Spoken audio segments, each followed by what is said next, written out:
Hello, hello, hello. Welcome back. It's your boy Goji. We coming back with another Pacific tournament hosted by RTK. And we are doing Conquest single faction tournament. It should be a lot of fun. And let's see what shenanigans we can get up to. Um and yeah, last time was a lot of fun, so let's see what scrap we're gonna get here. How feisty will our competitors be today? Looks like Shetland versus Torsen has a spec slot open, so there we shall go. I know we had the big debate of last stream was not who won the tournament, all that, but it really truly was what is going to be the next screen blocker. So we have screen blocker number one. I think we can just edit that here. Let's add another. Let's go to the properties here. Let's browse. Let's see. What do we want here? I was feeling pretty orky today, but we could do some other stuff. We could do some stuff for writer here. Do some like, I don't know, some high elf nerd. Is there a high elf nerd? Oh, you know what? I think I'm gonna do the redneck bros. I think that's what we're in the mood for. Oh yeah. Oh yeah. Let's make sure it's like properly long.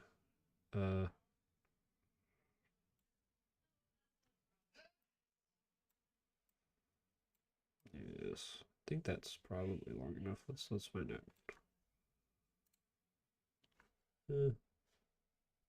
We make it bigger. We go like there. Even go like oos. That really covers it. Beautiful. Okay, now I can look at the little armies and be a sneaky little gobbo man and see what's going on here. We got Chaos Dwarves, manned by Shetland Apache. The boys coming back. And then we have Torsen, who is arming himself with the dreaded Druki. The Drukari! And yeah, we'll see how everything goes. The link bracket is in for last week in the description. Oh, my bad. Let's where can we go here? Edit? Yeah. So I have the other bracket right up right here. Copy. Timeline. Oh.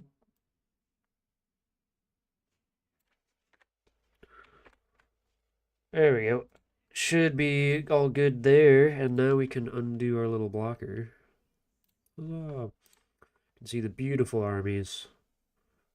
One being lots of laborers, quote unquote, and the other being a bunch of dark elf infantry with some cav there. Looks like some cav is present here. And yeah, I've heard a lot that the like Cold One Knights are not that good, and or lacking slightly. I don't know if I hang around too many elf mains or not, but anytime I fight them, I never feel like they're like super underpowered. But I guess for the price you're paying for them, it is kind of like, you know, you're paying a little bit, I feel nice when my poor boys like trade into them fairly well, right? But I've also had it where they get the charge off, and then my poor boys suffer a grave price. The Iron Dark Elf price. Mm.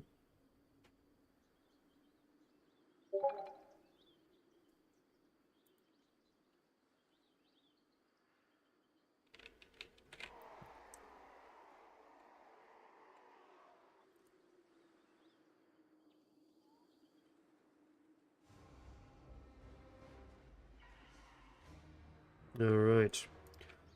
Getting to Shetland's army.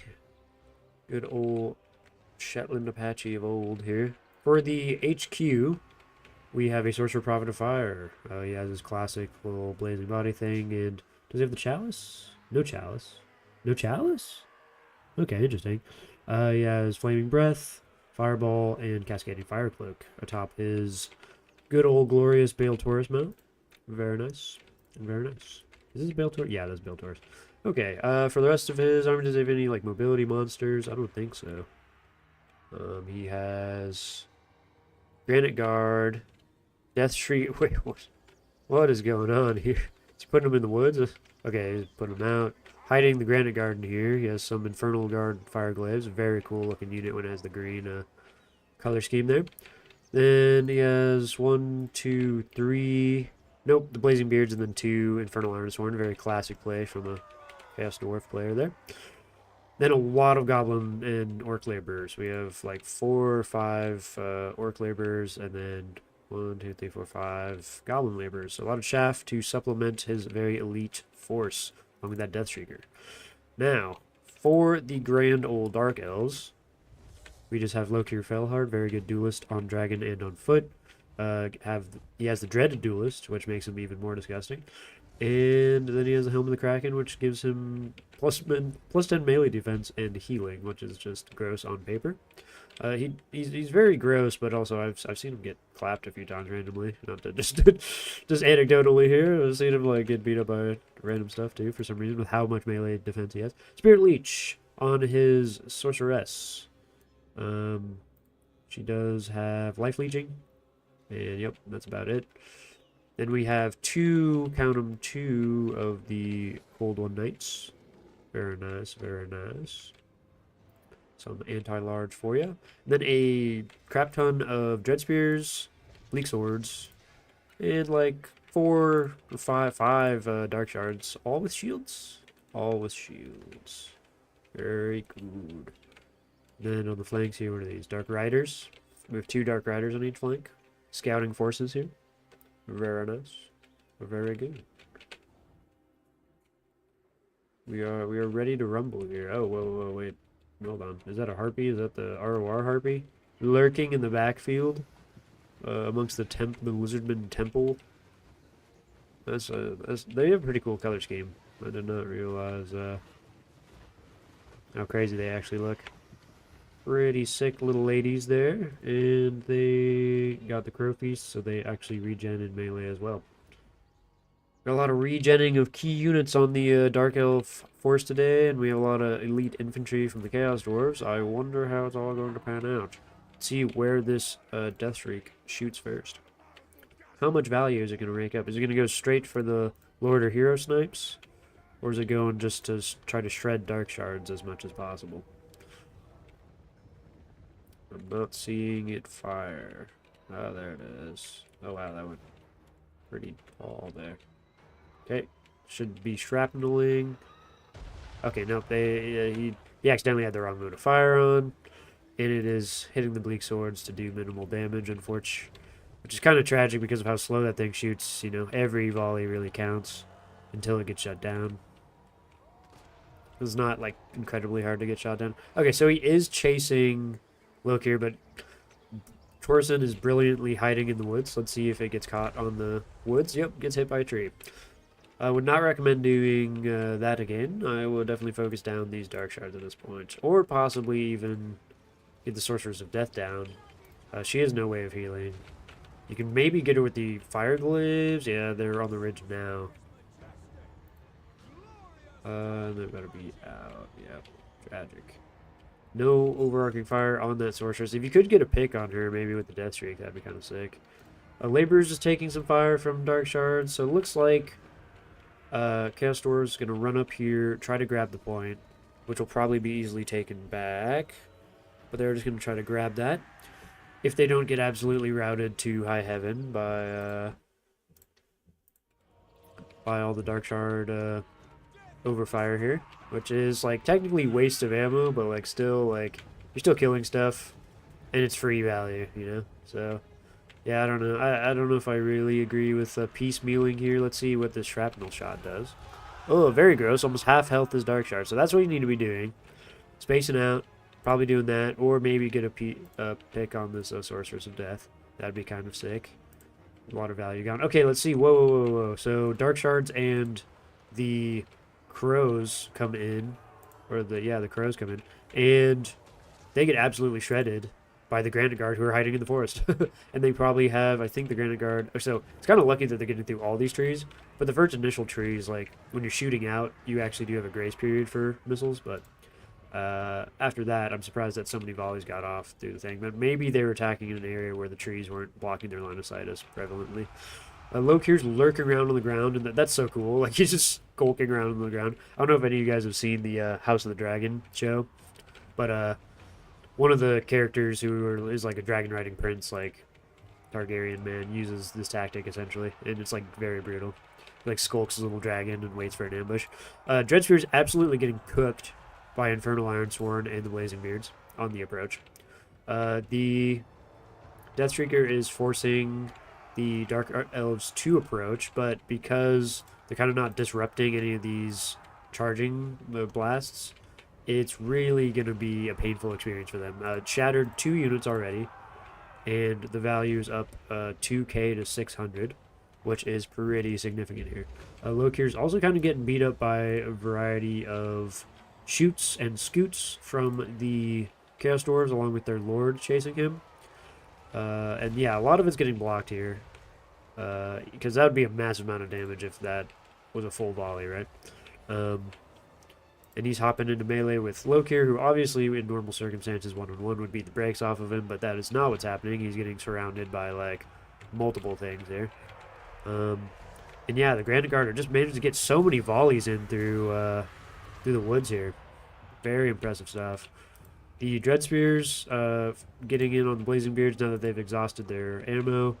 Ironsworn are getting shot from Dark Shards. With Ironsworn, they should probably pull back at this point. You don't really need to engage these Dreadspears. The Blazing Beards will kill them, and you don't want to just let them farm value from the Dark Shards here. Dark Shards also shooting in here. So, I mean, the Concave is not bad, but a lot of value is being lost. Lokir is getting routed off. It's almost game callable if Lokir gets finished off or chased off the battlefield. The value differential's pretty significant. The Pocket of Dark Shards is scary and very able to deal with all of his infantry. And Lokir, even if he, or not Lokir, the Lord, if he comes in to mess with him. But at this point, it's just a combination of, oh, he doesn't keep chasing. Does he use Fireball? No, he doesn't use Fireball. What is this? No, you got to keep chasing him. Uh-oh. Okay. So he decides to turn around. He almost went after the Sources of Death. That was a very close call. If he did end up leaving Lokir to rally, that might have been the blunder of the game. We have, the Deathstreaker also shooting after him. In that case, you might not, but I mean, the Deathstreak shoots so slowly that it might be able to rally type deal. You don't know. Let's see, 600 whiffs, so that's probably why you want to chase him off. Dark Shards absolutely just obliterating, concave firing this Ironsworn. Just to absolute nothingness here. Nowhere where their shields can block every single missile angle there. So they're in the shit. They are trying to uncap at this point, which is possibly a route that the Dark Elves may be able to, like, get this game back, is just have so much control over the point. And since the Chorfs have opted to kind of camp in the corner here, it's going to take them a little bit to get over here. So you might want to start clearing out this Bleak Sword as fast as possible and get moving your army in towards the point, because the point is going to continue to go up, and at this point you don't have a very clean, like, fast way of dealing with all these Dark Shards, aside from maybe getting, like, goaded shots on the Deathstreaker into all of the Dark Shards. Like, if they all did the half health shot, like, there'd end 2 of them. Yeah, like, and that's optimal, right? Like, they get the good shot every time. Yeah, the Fireglaves need to come up, and they need to start killing off the Dark Shards, because they will trade into them well, even though if all the Dark Shards are firing back, they'll lose that trade. This is Granite Guard. Granite Guard come out and start obliterating the Dark Shards with the help of the Sorcerer Prophet of Fire on his Bale Taurus. Charging into the Goblin and Orc Laborers are the Cold One Knights. They're going to rout them off pretty easily. These guys just have crap stats, and although the Orc Laborers have AP, they're really only good when they're really, like, supplementing another unit or surrounding a unit, etc. They're just not going to do anything by themselves, and they're not really meant to, unfortunately. Okay, Granite Guard get absolutely focused down and obliterated. Infernal Guard with Fire Glaives are keeping their distance so far, but once these other ones, Dark Shards, move up, they're going to be in trouble. The Sorcerer Prophet looming over, trying to finish off the Sorcerers of Death. It is a good play to try to get some army losses going, but the balance of power is very, very even. And with how little mobility the Chaos Dwarves have left, I dare to say this might be a victory for the Dark Elves via point. Um, and possibly not even that. Okay, nice shot. Dark Shards probably going to get terror routed here.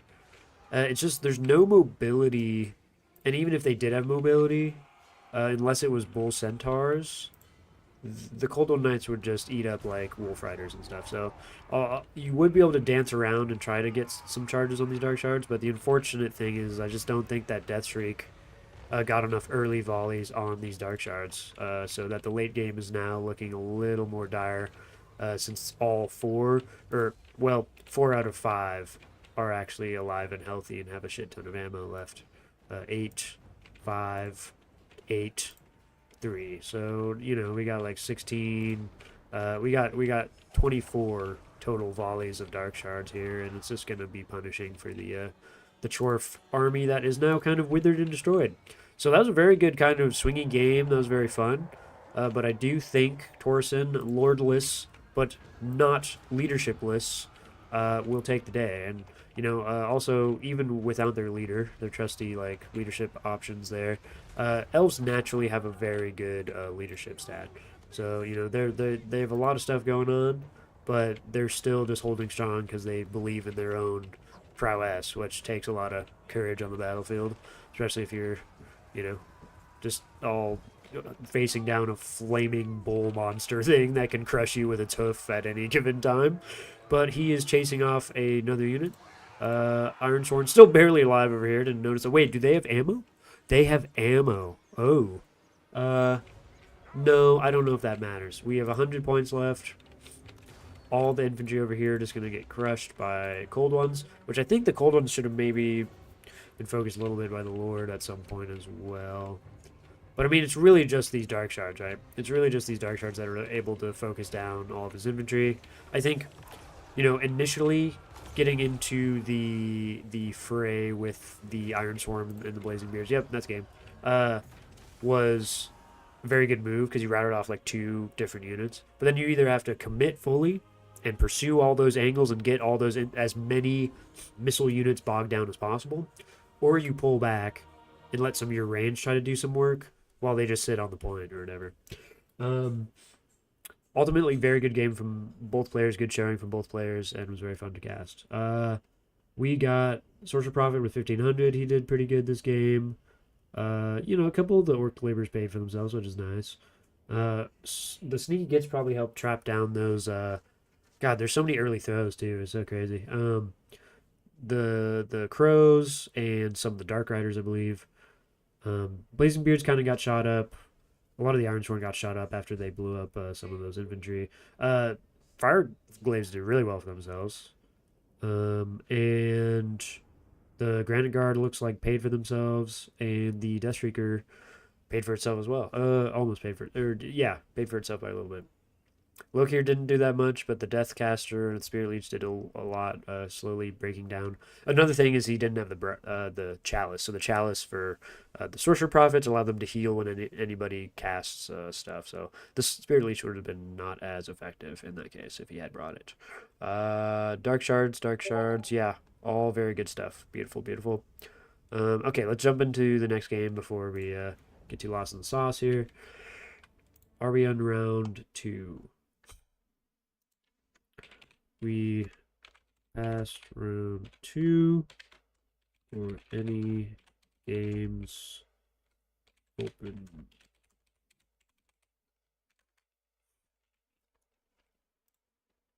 Let's check the bracket. Let's refresh the bracket. Oh.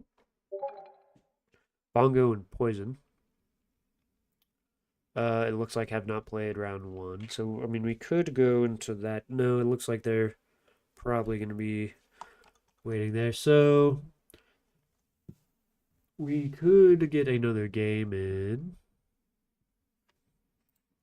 We could dink around in like quick battle or something. I don't know, let's see.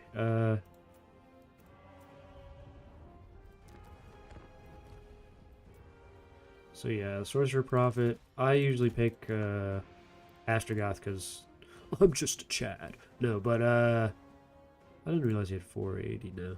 I don't know. I don't know what that was about. This is the one. Yeah. Chalice of Blood and Darkness. I think you really needed there. I think I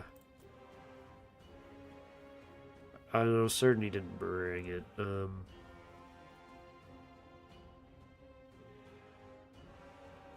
I don't know. I don't know if that. Oh, sorry, human. I don't know if that's not enabled or if I'm too small. I think I might be too weak and frail.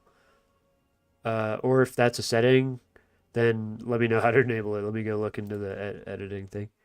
Uh, Customization, slow mode, participant.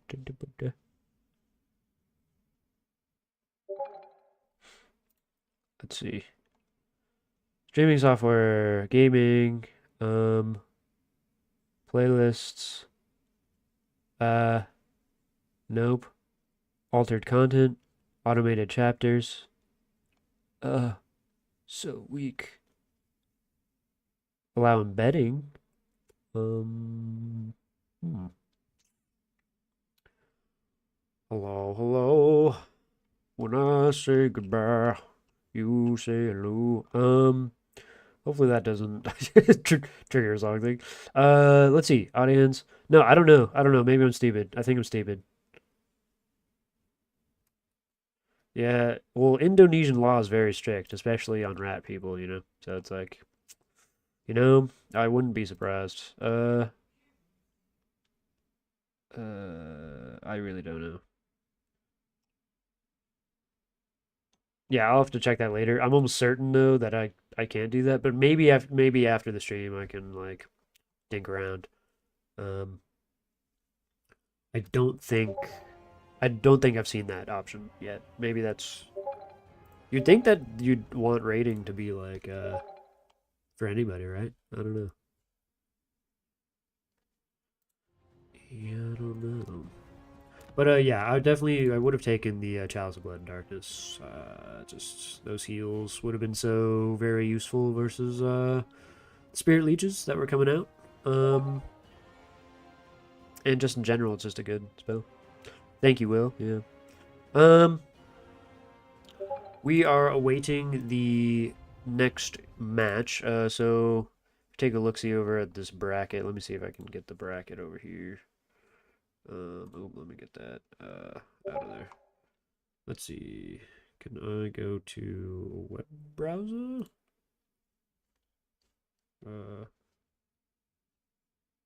Chrome. Monitor one. Aha. Okay, there you go. So we're waiting for Bongo and Poison, and then we're gonna get on to round two. And then we'll see how that all goes. But very good game from Torsen and Shetland Apache. It was Cow Stores versus Dark Elves, and it was like a very swingy game. And you can go check it out in the just first few minutes of the stream here that we played or we casted, whatever we're doing here. We're smooth branding. Don't do it now, but later go to your creator studio settings, community, scroll to the bottom and allow rates. Okay. Okay. Will do. I was not aware that was a thing. Because I am an ignoramus. I have squigs for brains. Was squigs for brains. Ooh, I'm getting double, bro. Tequila and Human Boy are just it's a whole channel setting. Okay. That's interesting. Why wouldn't you think so wait, but it's only for streaming, right? Like raids are typically for streaming. That's weird. I guess it'd be hard to like maybe it's hard to code that like while you're streaming for YouTube or whatever. I don't know. Yeah, human beat you, Tequila. Sorry, brother. He was too quick. He has the reflexes of the rat, brother. He is immensely quick.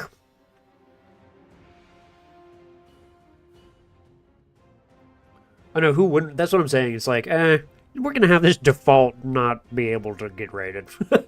we think, where's the? Oh, we're at battle replays. Yeah, so this game is pretty good. I want to say, yeah, we don't have any replays or anything here. I could play a quick battle if we want to see that, but I don't think we want to see that. We just want to see the next round. We just want to see the. Let me refresh this bracket. Gosh darn it. No. Bracket. Okay. Round two. Round two. Please give me stuff to talk about. Huh? I think YouTube does it for liability or something in case people complain about the raids. Oh. That is so odd. Yeah, I guess. I don't know. Like, I guess somebody could raid as a troll, right? They just like set up some degenerate channel and they're just like, hey, you got raided by this. You're affiliated with this guy now. like, like that'd be really weird. But I guess that could happen, you know. That'd be pretty trollish activity.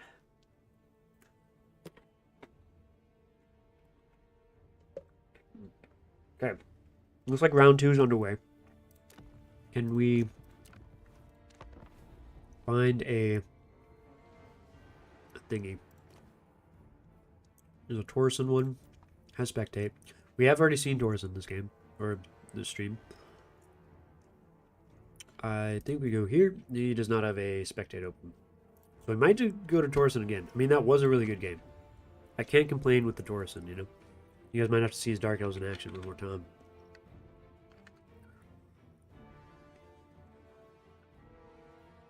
Oh, no. Then let's get up our glorious blocker here so I can look at the stuff. Okay. Oh, yeah, what glory? Okay, well, that didn't last too long. Alright, well. My beautiful memes. Okay. Oh. Give it that. Okay. We got the coast and the Dork Elves raining hell down upon the tourney grounds. Yeah, we got some pretty quality blockers up here. We've been collecting some meme art for quite a number of years. We have the storage of the gods, really. You can whip out any heinous amount of lizardmen, skaven, green skin, all sorts of memes, dude. I have the rad rat, you know, the little dancing storm vermin, bro. I don't know who animated that. I need to, no, I don't know. I remember seeing it when Vermintide was popping off, and that it was hilarious. It was pretty good stuff. Yeah, no, but the last game was really fun because it really looked like Torsen was on the back foot for like a majority of it, and then he just like positioned his dark shards really well and just concave fired the hell out of the Chorfs and ended up dragging it back from hell. All right, let's go over the coasty with the mosty for Angel here. The boy Angel. For his HQ, we got, of course, the Noctilus. Nocti Bobopti. With Wraithstorm. Okay, disappears. Cool. Captain Roth's Moondial. Invocation of Nahek. There he is. He's over in the corner. Drowned Dead. Melkos Mystifying Miami. Okay. He's got quite a bit of a kit. And Curse of Undeath. And the Hunger. So he's kitted out. He is pretty kitted out here. For the other piece, is this a Banshee? Is there a Banshee here? Or Morngol? Where's the boy? Morngol Haunter. So we rarely see these guys, but it is cool. Chilling Aura and Scarecrow Banner. I'm just imagining him just like holding a banner. That's kind of goofy. Wow, this is a force of Morngols if I've ever seen one. He then has 2 regular ones and the Night Terrors. Beautiful. Truly magnificent. They have the Hunger. Great. For the rest of his army, we just got a bunch of, Gunnery Mob handgunners. We have 1, 2, 3 of those. Then a bunch of Gunnery Mob with pistols. 4 of those, it looks like. A couple 2 hand cannons? Yep, a couple hand cannons. Oh, I didn't even see the Chad. No way. Where is he? He's hiding in a tree. What a guy. The Bloated Corpse. You guys don't know it. Explodes on impact. Very beautiful. Meme of the gods. Let's go. a zombie pirate deckhands, blah blah blah, whatever. Lokir Fellheart as a hero yet again. I noticed in these single faction ones, people usually just make them single lord, even though they're not single lord, but it tends to be a thing. Lokir is very empty this time. Just as Dreaded Duelist. Nope, okay, just same thing. Dreaded Duelist, Kraken Helm. Reaper Bolt Throwers. Other HQ is a Fated Unit and Spirit Leech caster this time. He has five Black Art Corsairs, the anti-infantry guys, Hellebronite, the Hellebronite, Jet Spears, that are just the ROR increased version. The Reaper Bolt Throwers are firing off some shots just into some deckhand mobs. Not too effective there, I guess. They need to calibrate real quick. He has 1, 2, 3, 4, 5 yet again Dark Shards. It looks like they're non-shielded. And then a second Dread Spear on the flank. And then, yes, let's see what he has for mobility. Just 2 Dark Riders, which currently have not spotted the Morgul Haunter, like, actual horde over here. So we'll see how that all turns out. That might be ridiculous. Zombie Pirate, yeah, they're taking some damage. These bolt throwers are really not doing... I guess it was more so for the deck gunners and the... What are we thinking? Cannons, mortars, whatever. HP bars look so empty without icons. Yeah. Yeah, they do. I just don't like the icons, like, crowd it for me, basically. Like, at least when I'm like streaming. When I'm not streaming, you know, I can have all sorts of stuff on because having especially the highlight is like very useful, right? But it's just not like when you're streaming, it looks kind of like a little too gamey for me. And like part of the love of Total War for me is like the kind of grittiness of the battlefield. Dark Riders chilling again. Nocti took a little bit of damage from some Dark Shard, so he's poking around. He will probably heal that off, no problem. These bolt throwers are doing jack and or shit to almost all of the targets they've hit so far, tragically. Both of these boys are not... Oh, okay, we have 2 other Dark Riders as well here. This is a bigger deal, because there's nothing to contest them over here. They need to collapse at the right time, though. Probably when you're engaging with the infantry, because if they don't, they might get crossfired and just die. But Nocti is far away, so I guess he can't distribute any healing. If you can, like, heal up the stuff so they don't instantly die to the Dark Riders. He's now aware. Angel's now aware of the Dark Rider. Let's see how the Morgul Horde's going. They're still undetected, with the Haunter in the back, ready with his little haggard banner of leadership debuff. Or what does that do? Yeah. Okay, Nocti should not be fighting Lokir. Lokir is like, it is optimal for Lokir to fight Nocti, and Nocti is already a pretty terrifying duelist, so you know it's bad when someone is optimal into fighting him. And that is Lokir. So, okay, now the Morguls make their move, crawling and dragging their fucked up little bodies across the surface here. Gonna do the little haggard chicken walk charge. Oh yeah. Oh yeah, beautiful stuff. And just, oh wow, that was a lot less damage. I mean, I guess it's pretty good damage, but you'd really think with like a full-blown charge like that, they'd just eviscerate those fools. But we got a Bolt Thrower compromised, we got a Dark Shard compromised, and we got another Dark Shard terror routing and getting eaten alive by the Morguls. We have a lot of Dark Rider stuff in the backfield going for a coordinated strike, which is very good. If you're going to do some like shenanigans, you don't want to do it piecemeal most of the time, depending on the scenario, just because you can get isolated and die. Like this one is probably going to get pretty wrecked, but then the rest of them will connect and deal some good damage. They may need a cycle charge though, because, you know, zombie HP, go burr. Nocti survived his encounter with the duelist of old, the dreaded gold-masked villain. Sorceress getting beat up pretty bad by the Morgul Haunter. Now that she's in its range... Oh, luckily it did a shitty animation there. Because it's... Oh, no, and it's getting blocked by the tree. Oh, that was sad. That was a sad moon... No, that wasn't a... That was a Wraithstorm. I almost thought it was the dial or whatever. Get this mixed up all the time. Lokir now beating up the Morgul, but this should give more of a fight back to him. Also, just toss him like a ragdoll works as well. Let's see how this backline engagement's going. Dark Rider's getting fucked up. There's no other way to put it. Even when they're not coming in piecemeal, they just don't have the punching power to take care of some of these large HP undead. Although these guys are get in charge in the rear, so that penalty should be giving them a little more damage. But yeah, you'd think that they would take some more instant HP damage from those back charges, but slowly but surely the Dark Riders are trying to crumble these gunnery mob. Value is in Dark Elf's favor, and some of the Morghuls are getting eviscerated by some crossfire here, which the Bolt Throwers actually love these Night Terrors and Morghuls a lot more than they were into the blobs of infantry. I will tell you that much. Sorcerers of Death prowling around. I don't know if she dropped any Fate Abunas. I don't know if she dropped any Spirit Leeches. I'm sure she dropped some Spirit Leeches onto the boy, who is waddling away. What is his speed? 38 to a Lokir's 46. So Lokir should be catching up to this guy very easily. Sometimes charge animations are weird, man. Like 46 speed, you know, he should have been on his ass like you know, flies on Nurgle, you know. I don't know. Still probably better here considering there's only 2 SE to hit otherwise. Yeah.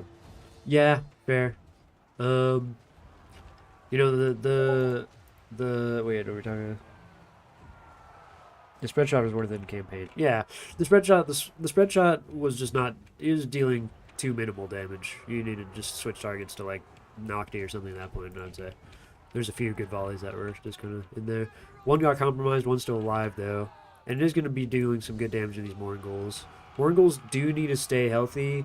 Maybe not regroup, but they need to. Yeah, these guys need to collapse onto the Bolt Throwers here. Then I really think, even with the value being up, I think Counts absolutely have it after that point. We don't have any Cav left for the Dark Elves.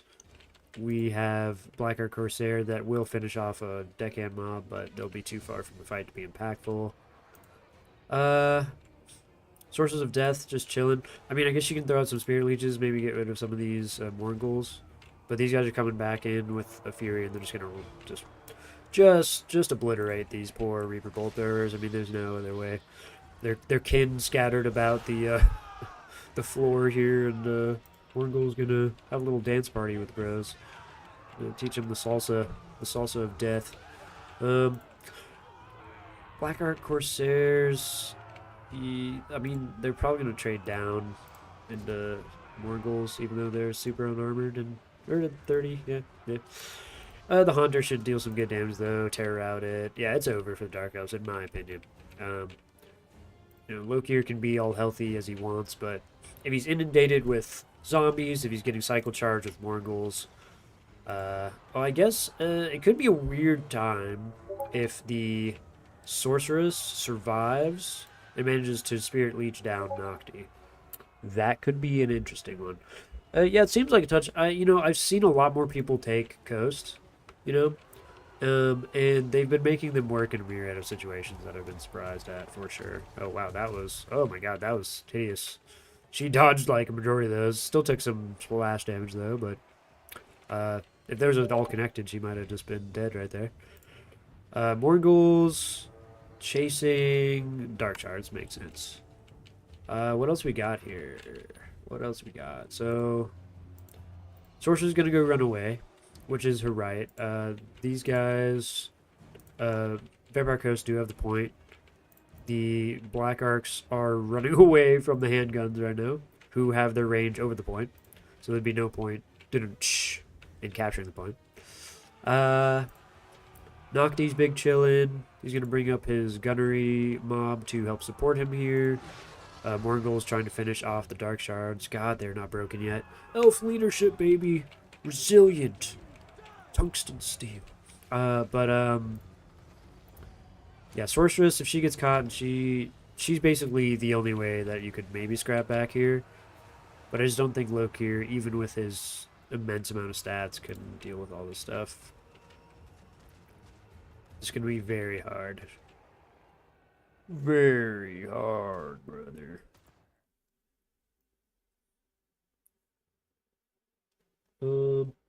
Right. Okay.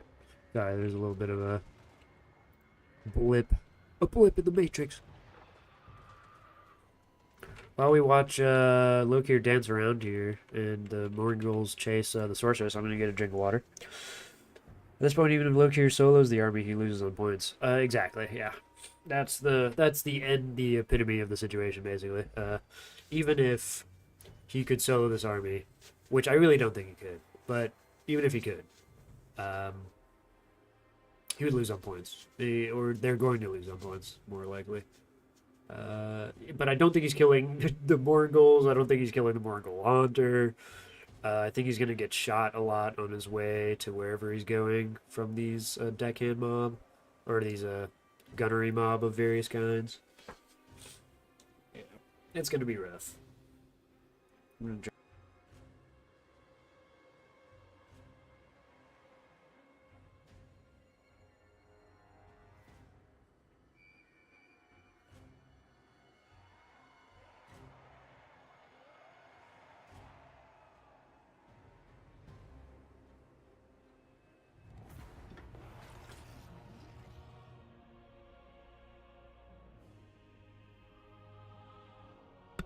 All right, GG to the boys.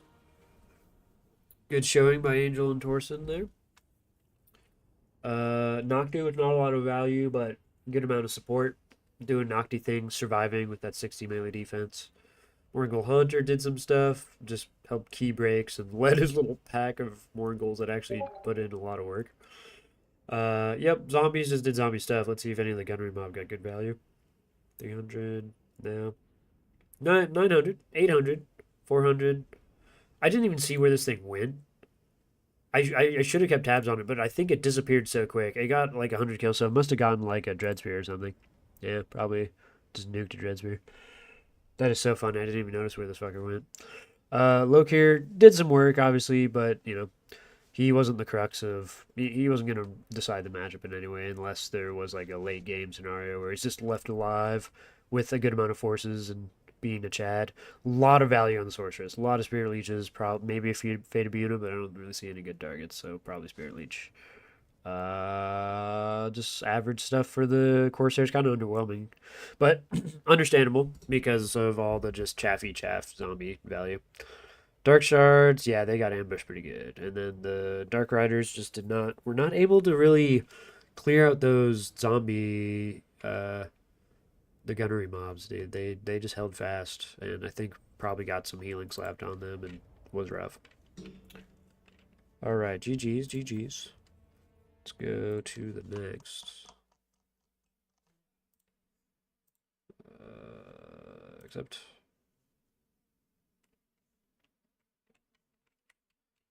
Oh, that was earlier. Okay, cool. Yeah, Dorson, I did hop in your game. Yep. I didn't even get your message till now, but nice. Okay. Let's see. I think I can spectate this. Real stunties versus fake undead. That's pretty funny. Oop. Hopefully I can hop in here. Tourney grounds is the second match still, yeah. They're still staying on that. Okay, good. So I guess this will be round 2 again. It'll be Umais versus Shetland Apache. The dwarf main and also Modco creator brother, using the fake undead versus the fake stunties. So it's really just a battle of the fakes over here. Really is what it is. Let's refresh our little bracket here. See what it says. Okay. Oh,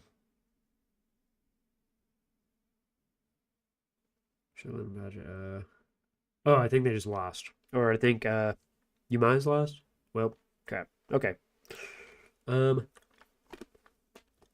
Let's maybe go to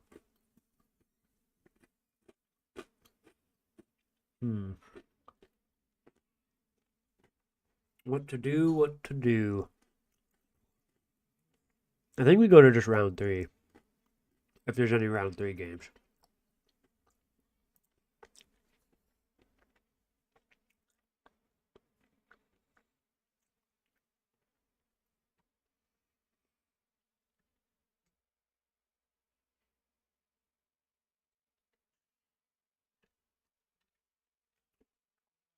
Wait, a F1 is in order? Are you saying the music isn't popping? Is it too low?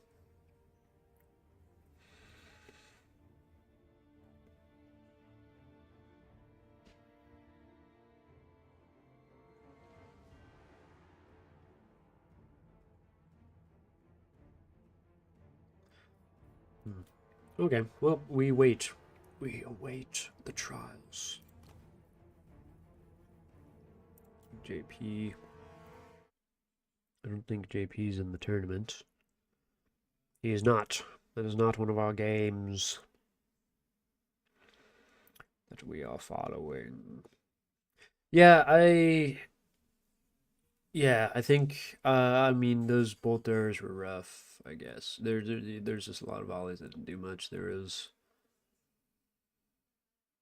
I guess, nothing to really target there. Aside, I would say aside from Nocti, I don't know how good they are at shooting small single entities. I don't use them enough to accurately say that they would be good at that, but it feels like the right choice in that scenario.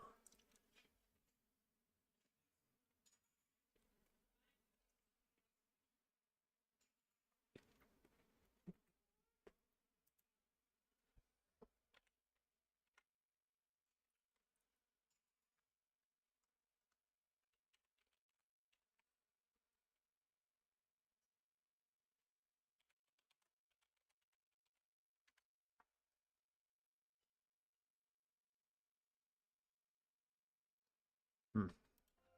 Okay. We await the trials. Come on, boys. Let's see who we can grab. The Chaos Gods hunger for entertainment. Give it to me now. Another Torsen one. Another one of these. What the Gorgazon? So we've seen a Torsen one every time. We need to switch it up. We need somebody else in here. We need a bro who has not been seen and who wishes to spectate. Round 3 spec slots. To me.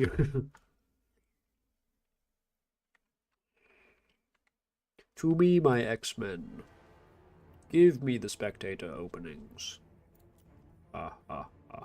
Okay. Seems like it's potentially a spot here.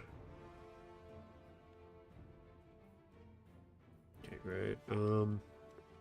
Buffo and Shetland. Okay, so we've seen Shetland before. We've not seen Buffo, so this counts as new. This counts as new. New game. Completely original content. You can't deny it.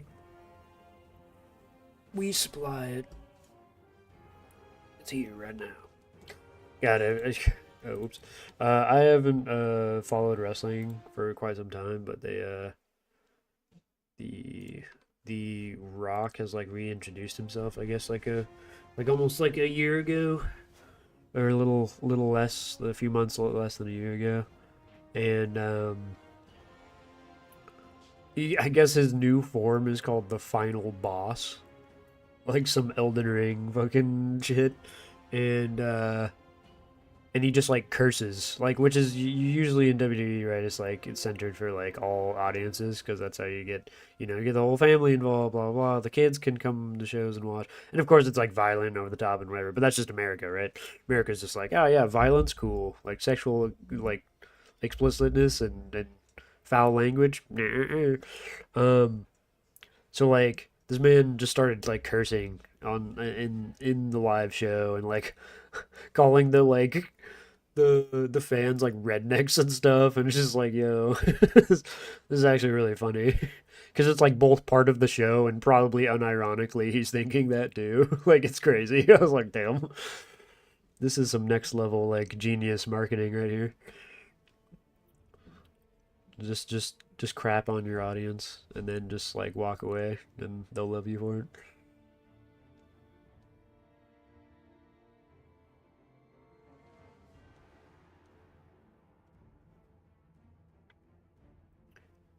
Oh yeah. Well, yeah. So America's just notorious for like like the rating systems. It will favor like if something like horrific like happens, or just like some brutal like beat down scene or something. Like that's much more acceptable even in like lower ratings like TV 14 and PG and stuff like that. rather than like any mention of like sexual like anything. It's just kind of funny because it's like it seems like the rest of the world is kind of on the same page that like I don't know gratuitous like horrible over the top violence and just the natural like fucking feature of humans being sexual creatures like very kind of in the same boat and America's like no no violence cool pee no oh yeah we got these are the rock fans, you know. The these are these are the audience members that The Rock was talking to. Let me see if we can find that, actually. That'd be funny.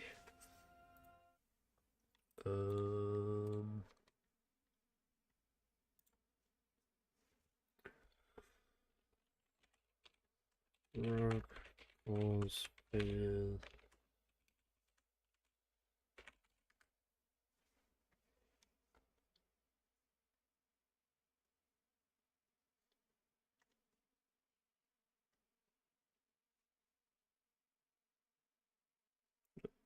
yeah, so it's muted. Yeah, you could. Oh my god.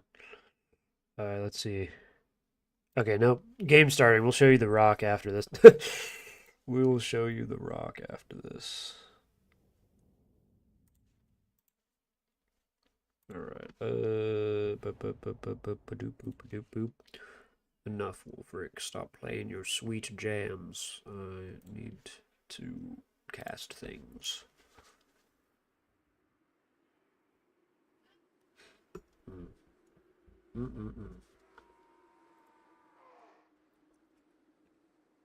Alright. We got some chorfs. We got some undead scums. Multiple coasts in, or is it Skaven? Oops. Nope. I was thinking Umaz. Umaz, got stuck in the last lobby game. Hold on here. Yeah, two coasts is interesting. So, for the Skavines, we have Lord Skrolki with his Rod of Corruption, his Deadly Rod, and his Book of Vile Darkness, the Liber Bubonicus. We have Pestilent Birth summoning Plague Monks, and then Wither, which is a armor debuff. Very nice stuff. We got the Dwarf thing Menace, which is just a very... I think these things are still very gross. The Doom Flares are still very competent right now. But this one gives a bunch of different stuff, Sundered Armor and nasty business. Do we have any other... We don't have any other HQs, so some of the monsters. We got Rat Ogres. We got a bunch of Wolf Rats. Do we have 4 Wolf Rats? 1 Wolf Rat? 2 Wolf Rat? Yeah. Just 2. We have some Eshin Triads, which is crazy. We got Skaven Slaves, a bunch of Skaven Slaves. Looks like 3, probably 4 of those. 3 of those. Then a bunch of Clan Rats with Spears.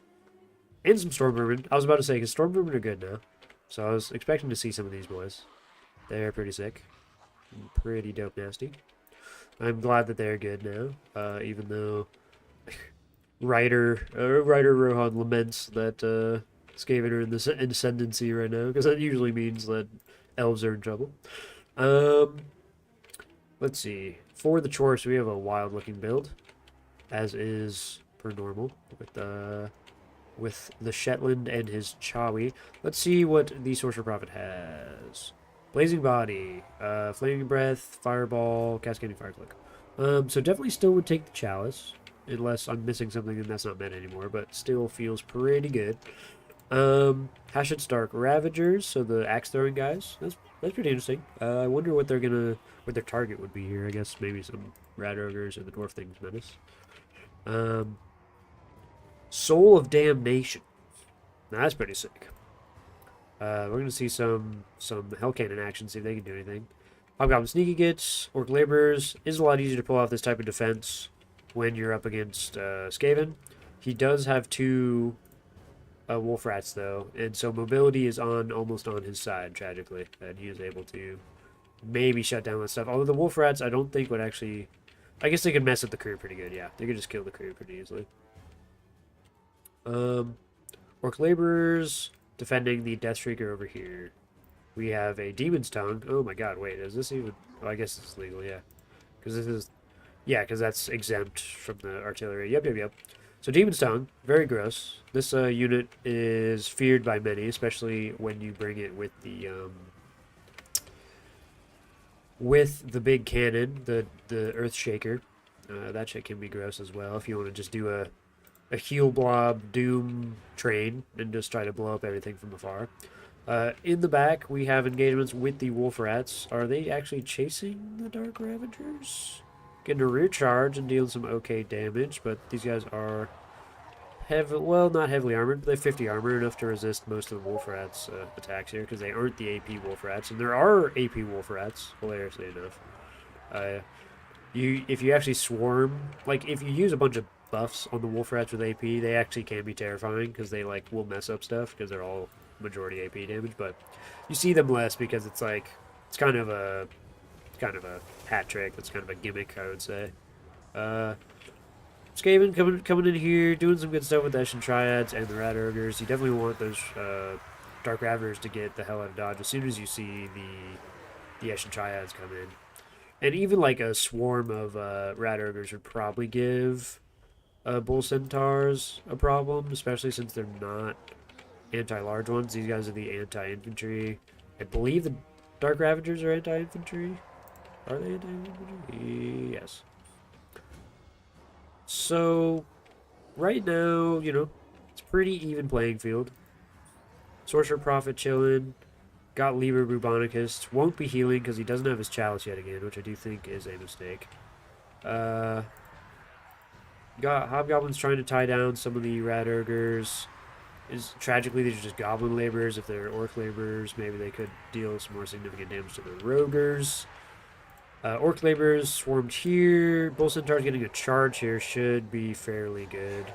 But it is kind of blunted on their own units. But they're still getting some decent damage.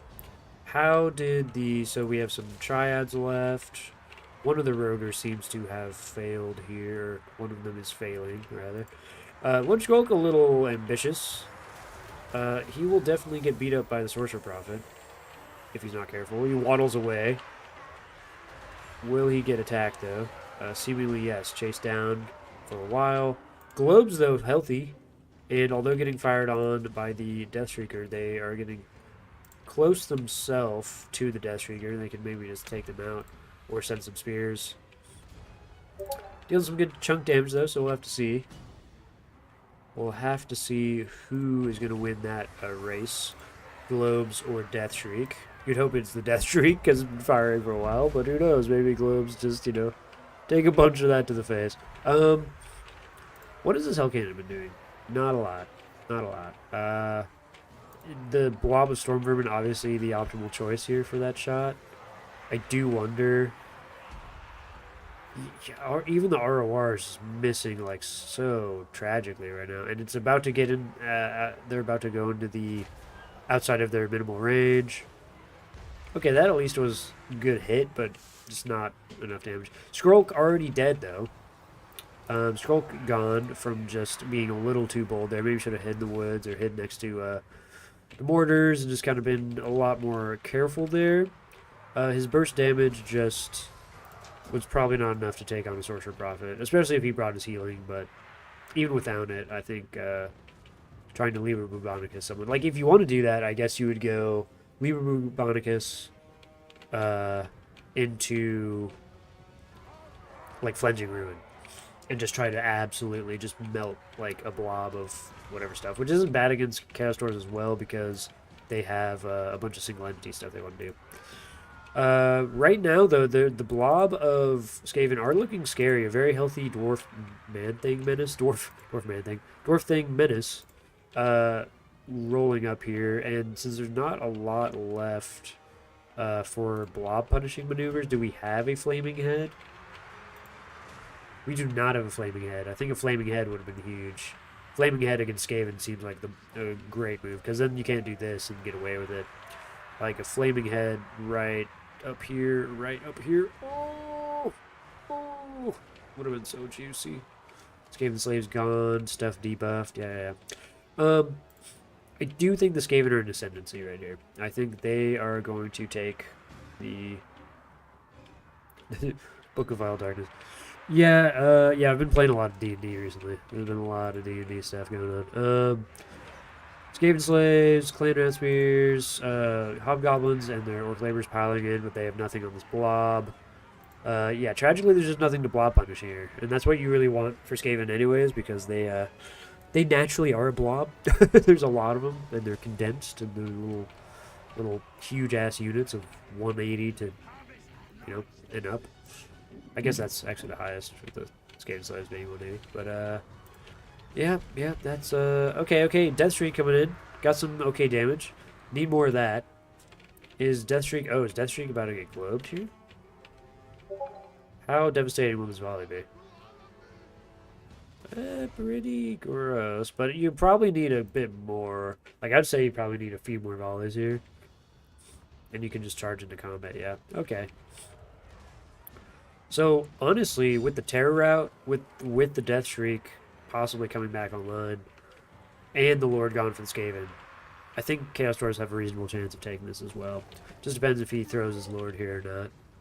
And what can those globes do, though? What can those globes do? Skaven do have control of the point. Another thing to be very cautious of here, as Dwarfs, you need to hurry up and do what you want to do before the Skaven stall out to a clean little victory here. Sorcerer Prophet jumping in, trying to shut down these Poison Wind Globy Dobes. The Goblin Laborers immediately shatter at the sight of rat ogres, which is fair. If I saw a giant mutated rat with like a green power fist coming at me, I would shit my pants as well. And run, much like those goblins, Me and these goblins, a lot in common, a lot more than you think. Rat ogres, still getting beat up a little bit by the Lord, but can the Skaven pull out a stall victory here? Can the Chorfs clutch out? But since they're all spread out now, it's a little rough. Like, when they're in that blob and you could have gotten a lot of immediate routes here, I think it was a lot more viable to send their armies into a spiral.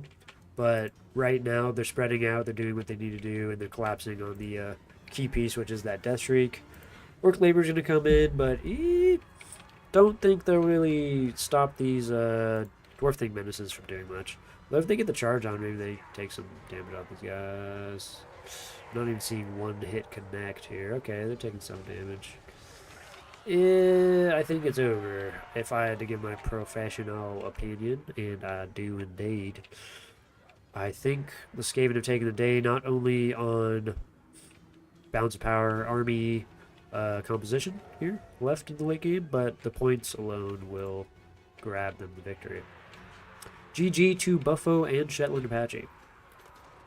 I do think Shetland, coming back from the Elder realm here, is definitely missing some stuff. We want to see those burning heads on the Horde factions.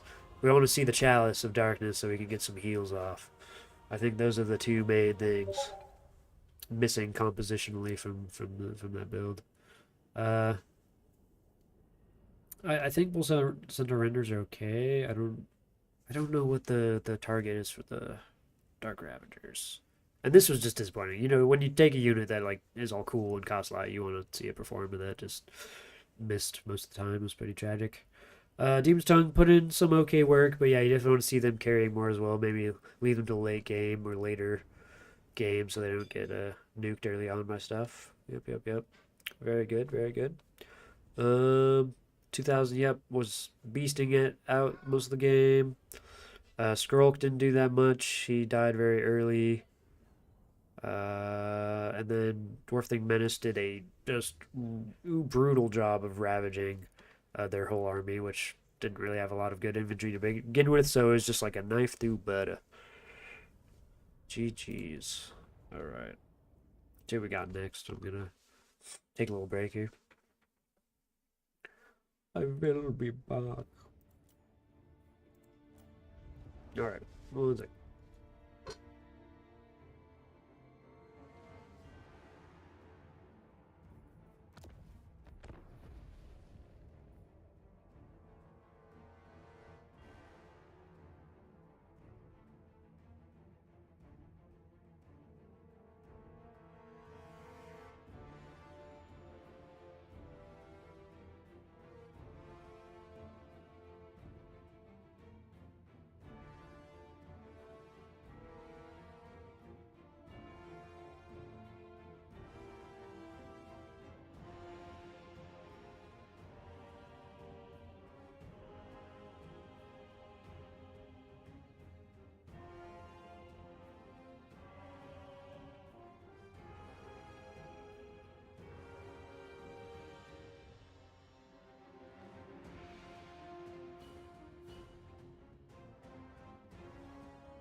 Oh, yeah.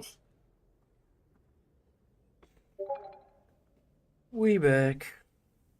We live.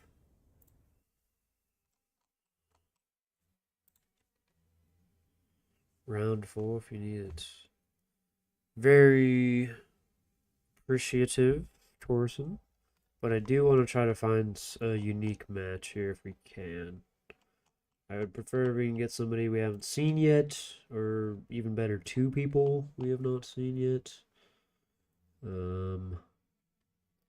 Let's check the rounds, make sure we're all correct here. Bracket. We still have a few matches here. Because we could do another, we have a couple matches. So, Shetlanders, Buffa, we just saw that. Bang. So, let's see, Torsen.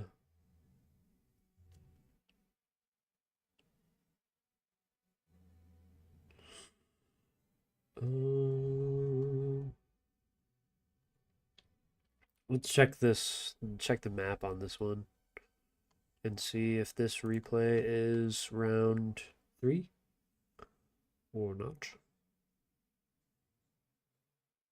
Save. Go to our replays.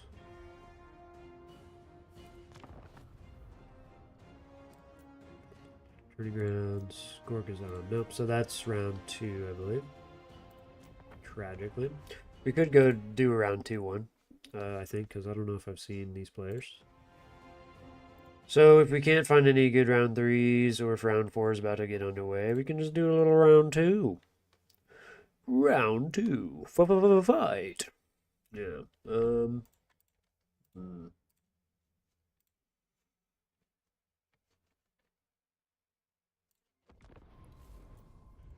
Whatever shall I do? I think we just see this one. Have we seen either of these guys? No, we have not seen either of them. So I think we're going back in time, rewinding time real quick. We're going to see a little bit of a round 2 battle on the tourney grounds while we await round 4 trials.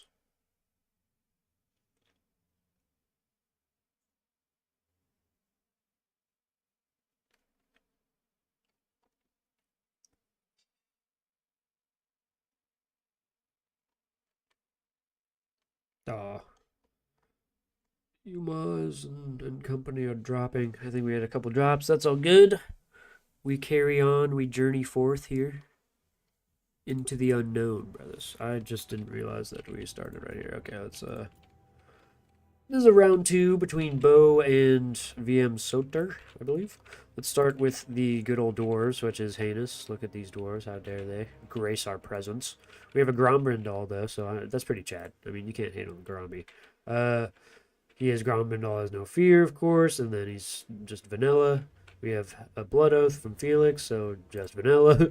Dragon Slayer from, or just, nope, that is a Dragon Slayer. And he has Death Blow, which is just vanilla, so it's all vanilla. All the time, all vanilla. And he has a very white color scheme as well, so he's really truly the vanilla dwarves today. We have one Dragonback Slayer, one regular Slayer, and then one Doom Seeker. The spinny dude, spin to win, guys. The Beyblade Masters. We have Bugman's Rangers, 3 of those. And then another Doom Seeker unit, front line of Dwarf Warriors, 4 of those. Looking very compact, very dwarfy for us. On the Wood Elf match, oh god, is this going to be some, like, horrific, like, super long match? Oh no. We have a Waystalker, another Waystalker. Both of them, I imagine, have Arrows of Kurnos. Do they? No, one has Hawkish Precision. Or no. One's just has arrows, because I think you can only have 1 arrows. And then, yeah, the other one's just vanilla. Drycha, with her Rouse to Wrath, summoning the Dryads. Then we have Pit of Shades. Fanatical Resolve, which is the more damage she takes, the more weapon damage and attack she gets. And all sorts of good stuff, you know. Dryad-y stuff, can Vanguard deploy, hide in forest, gets bonuses from forests and stuff. We have then, okay, a couple Glade Guard, or 2 Way Watchers. Vanguard deployed in the front, dealing some devastating damage to the Longbeards and Buckman's Rangers here. Or would have been, I guess, if they got some full volleys in here. Let's see. Ooze. Ooze. Okay, actually not that bad. Maybe you want to go for the Bugsmans here instead of the Longbeards right away, I would say. Get all the range out of the picture. We have 4 Glade Guard, 3 Glade Guard in the back, 4 Glade Guard, and they're all Starfire Shafts. Yep, with their armor-piercing, magical, flaming damage. Like, that's kind of a lot on one unit, man. I don't know. maybe it's just me. War Dancers, pretty Chad, you know, pretty sick. And then yeah, what Dryads and Dryads? Yeah, very spaced out, very ready to kite. I'm almost ready to fast forward. We'll see. We'll see how this all pans out. Hero Squad are being very, very ballsy here. This is like very sketch.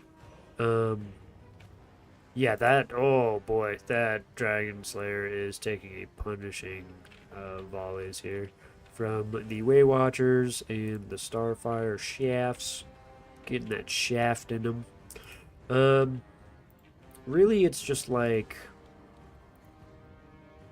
yeah, you probably want to set these guys in the woods. You probably want to cap the point as soon as possible. Oh, that's Pit Shades. Will they get caught? Oh, they do, and it's enough models that, like, they're going to take a lot of damage. Not max damage, but they're going to take a lot of damage here. Because Pit of Shades is a nasty vortex spell that will suck you right in with its vortex attributes. Yeah, this here squad, Drycha wants no part of. She could maybe take out, like, Felix or, like, a Dragon Slayer on her own. I don't know if she could beat Gromby. Maybe.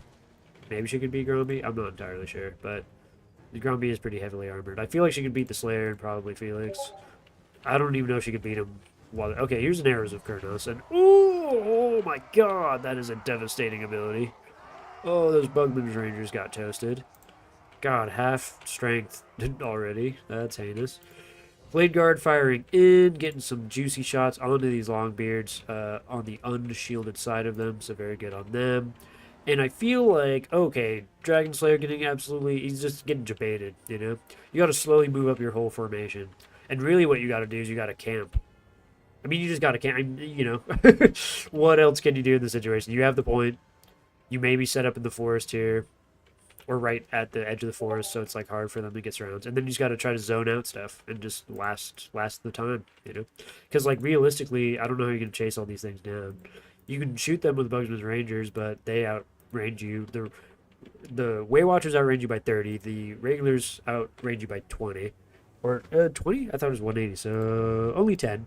So it's like you still have some good skirmishing power, and kind of chasing and doing all this weird hero hunting is just not going to really benefit you too much in the long run. It's going to give him a bunch of free stuff. War Dangers also could inundate these guys pretty good and deal a bunch of damage. So tragically, I think we're going to just kind of fast forward here. You know, Dragon Black.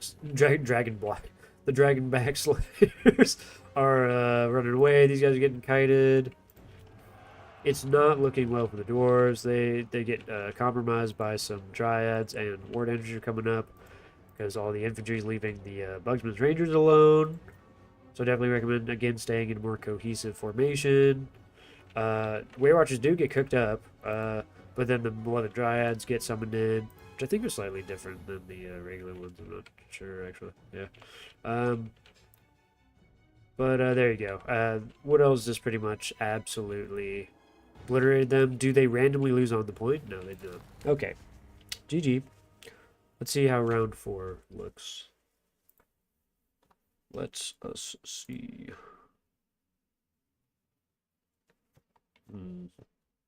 Bracket? Ah, yes. Round 4. Round 4.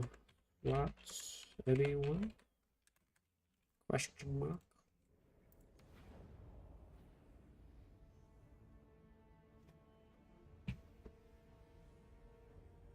Okay. Let's go hunt for the dreaded spectator slot. Find ourselves a game. Trying to play a game. Alright. About type.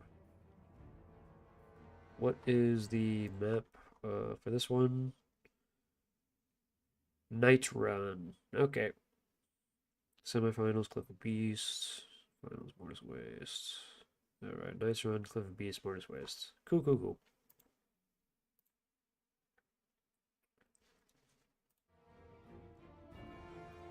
I think this could be one. Let's see what this is about.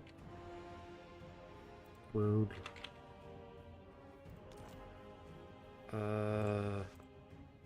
Okay. Bit odd. Let's get back into the multiplayer lobby here. Oh, that sucks. Okay. FFF. Da-da-da. No night run available up here.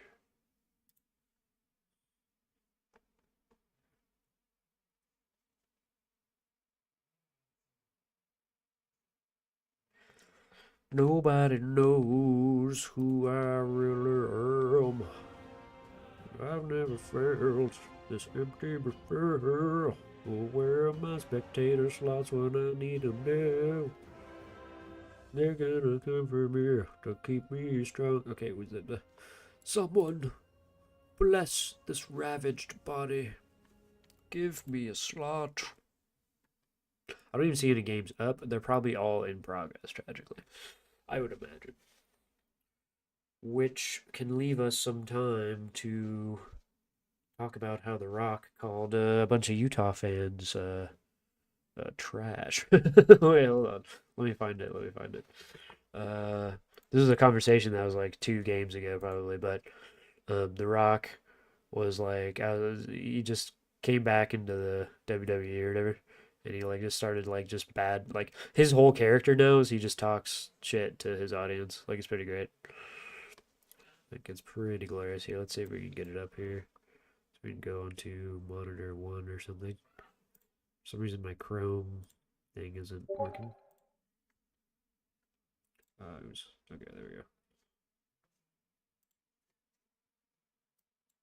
All-time record for the largest gathering of trailer park trash The Rock has ever seen. They're all just looking at it like, yeah. Like, wait, us? No, couldn't be us. Now, if you didn't like that, you're gonna love this. Finally.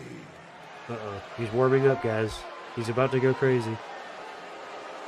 Oh, you want to boo that, huh? Are you sure you want to boo The Rock? Oh, they're booing him, guys. What's gonna happen? Oh no. Your life has meaning. Damn. Finally, you and your 50 wives will have a story to tell. And you know what I'm talking about. You'll have a story to tell. Oh my God! Because so the funny. Children one day. And that is what it's like to look at greatness in the flesh, because finally, The Rock has come back to Salt Lake City. This guy's a menace. He said 50 wives. He was like looking at all the Utah people like, we know what's going on. Yeah, it's pretty crazy. There we go. We need you to go back to the game. Yes. Okay, where is all the stuff?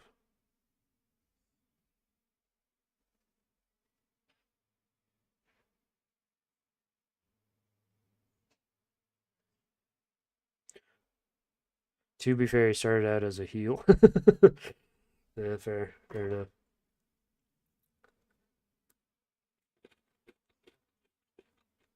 Fair enough.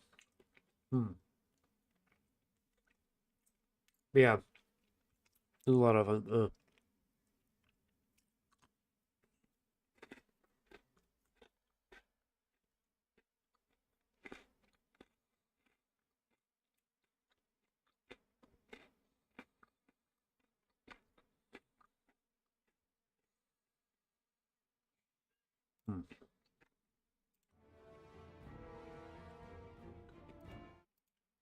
Okay.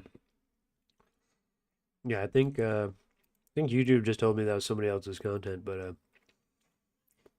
I don't know. That guy just re-uploaded that clip. It's not content. Respectfully. I don't know what that is. Um,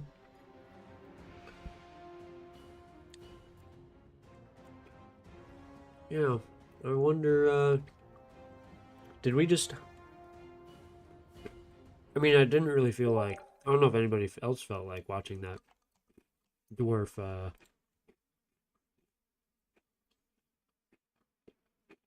Oh, God. New eyes.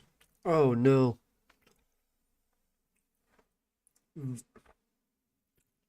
Vampire... Vampirates versus Vampirates? Well, he claims it's a fun game. Let's put it to the test. Is there such a thing as an undead versus undead good game? I don't know. We're about to find out. Oh my lord. This is yeah, look at this. Look at this. This is something special. I do like the variety of builds here. I can't complain. I'm seeing a Queen Bess. I'm seeing a Luther. I'm seeing a Luther. I feel like I never see Luther anymore. At least not in the same, and like obviously he's not the same beast he was in okay, there's a let's go to slow motion for me. There's the Luther. Okay. We'll start with angels here. We got a HQ of Vampire Fleet Admiral with Invocation to Heck, Drowned Dead, Gaze into Gash. On foot though, Gaze into Gash is an interesting choice. Okay, there's that, and then a crap ton of Banshees, like 4 Banshees. That's pretty sick. Or Sirens. Whoops, my bad. Totally not Banshees, or whatever. Sirens. Queen Bess.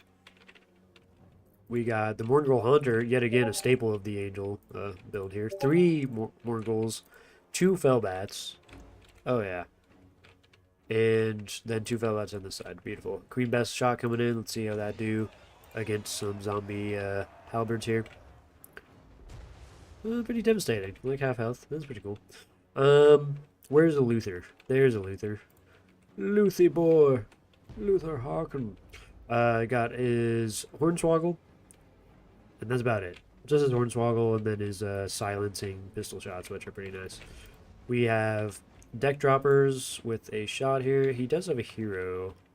We have a Vampire Fleet Captain of the Deep with Denizens of the Deep and Tidecall and a taunt. So he's got double debuffs. So if he wants to debuff the crap out of like a hero or lord, he can really snipe the hell out of a hero or lord. He also has a few more deck droppers here, instead of just the regular Fellbats. He is getting shots off, and he is actually trading pretty well, but the other Fellbats are coming in, and that might not be great for Luther's squad there. We have a Bloated Corpse running up. Will he sacrifice his own unit? Probably, because those Sirens are going to be kicking their ass. The good old Morguls. Oh, he has his own Morguls. I didn't even notice he had his own Morguls. He has like 3 of them. That's hilarious. So it's Morgul and Morgul action. They almost died from the explosion of the Bloated Corpse, but not quite. And these guys just disintegrated. Yep. Okay. Sirens, Morguls, and summoned Prometheans who just died. Yeah, dissipated.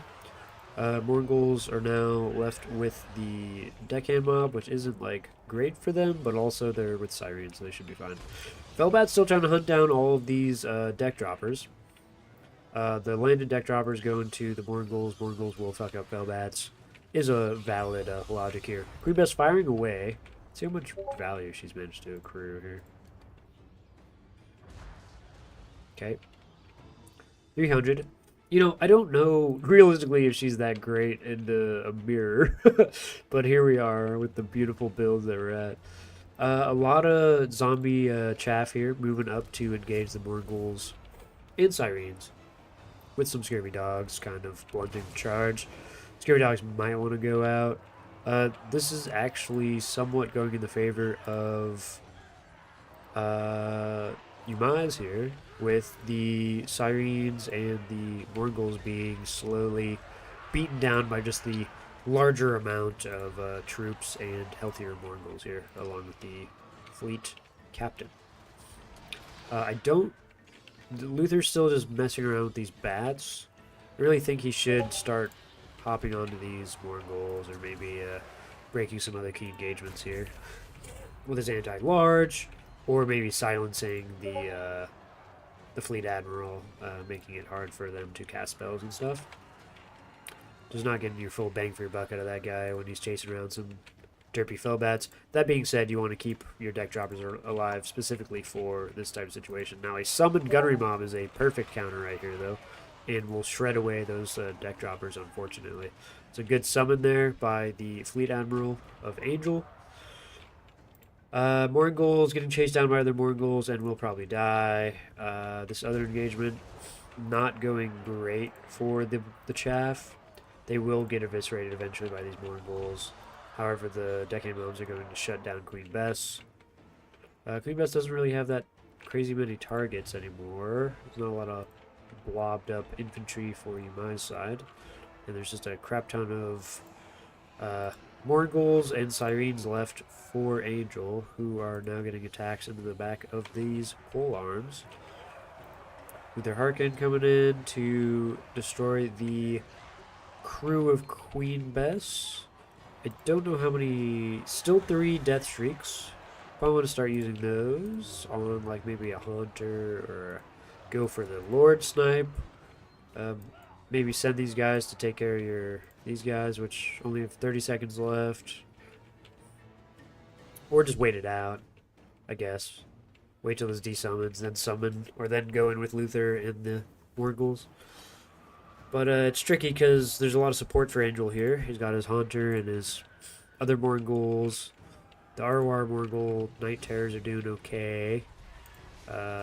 These guys are doing relatively okay for how they're just getting attacked by Sirens, who are 55% physical resist and very gross, nasty business. Night Terrors sitting. Queen Bess sword crew crumbling. Okay, this guy's isolated, so this might actually be a huge boon for the Harkin troop. We're getting a double debuff. Taunt, Disrupted, Hornswoggle. This guy has 12 melee defense. I'm surprised with those double debuffs. I guess what does Taunt do? Minus 24. Minus 24. Dang, what does this guy naturally have? 37. Oh yeah, okay. That's a lot of defense for a caster lord. I was kind of surprised. Vampire bastards. But he's getting sniped pretty well. But yeah, you'd think that he'd have like almost 0 after 48 minus 48 melee defense collectively. Trying to use his monster infantry to pin in the lord so Luther can go and get him. But so far he's kind of pushing him out. He maybe needs to circle Luther around, get these guys in, grab that. Okay, gets a Tide Call or whatever. Very nice, very nice. Yeah. Very good stuff. Still think Angel's a little favored here just because of how much armor-piercing madness he has left, but also the uninterrupted deck droppers with 8 ammo could be dangerous. They could make life a living hell for some of these units with not that much physical resist, or, well, let's see what the missile resist is. 30%. Okay, so that's not bad, actually. Not bad at all. But I don't know how they kill Luther either. Okay, that was a good landing attack. And a good subsequent attack. Gets another good subsequent attack. And then maybe you can get some, like, breaths on him and try to end him rightly there.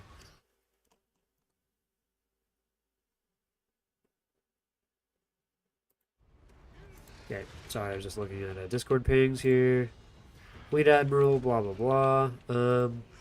Luther's getting jumped a little bit. And this is what I was worrying about, is if Yumai's armies crumbled around him, while Luther's still chilling. I was surprised that the jumping of this Vampire Fleet Admiral didn't, like... He's getting a lot of hits now, but he really wasn't getting hits when he surrounded him earlier, which is quite tragic. But, I mean, Luther is favored into almost all these targets, right? Admiral's just kind of too weak and sad, although he does have anti-large himself, or herself. Luther does have anti-large to burst through the Haunter and through the Mongols. The Vampire Fleet Captain can try to go fisticuffs with the Admiral, which isn't the worst. Yes, 60 melee defense on this guy naturally. Insanity. That is absurd. Yeah, that's really good. That's why I was like, 48? Like, why is he at 12? What? He can't have Nocti stats. He does have Nocti stats. And he's proud. That's pretty wild. Pretty wild. Yumai's is red, or green, I believe. Angel is the red one, I think? I don't know. Did I hear end him rightly? Probably. That's been stuck in my head ever since For Honor. Like, For Honor has ever permanently put that in my head. End him rightly. Vampire stats go crazy. Unfortunately, it makes them all super expensive. Yeah, like, I mean, you should be paying for that. I mean, 60 MD is insane, you know. Little Tide Call to help out there. This is a pretty close end game. We do have the point for Yumai's, or for Yumai's. Deck droppers coming in. Mongol Haunter getting beat up. Now that the Lord is gone, I do think it is Wraps, and I think we're escalating towards a end game of Luther beating the crap out of this Haunter. Yep. We have no more cast. This Hunter's really sticking on here, though. Will he be able to snipe the captain or just do a little jig around here? He's kind of flipping out. Okay, he's getting hornswoggled now and taunted, probably. Morgul Hunter crawls away. He still, you know, has his little Morgul buddies. But ultimately, it's just too little too late. End him. End him, Luther. Kill his overgrown, bluey looking ass. Alright. Yep, he's dead. GG. Let's see if I was right. Ah, I was right. Luther was Yumai's. I wasn't crazy. You're crazy, not me. Yumai's with a Luther with almost a fat 4K almost. Jesus. Vampire Fleet Captain doing his job, survived the whole match, very good. Helped win that pocket fight over in the far right there. Chaff doing chaff stuff. You know, Bloated Corpse doing bloated corpse stuff. Tried to blow up that siren, probably killed it eventually.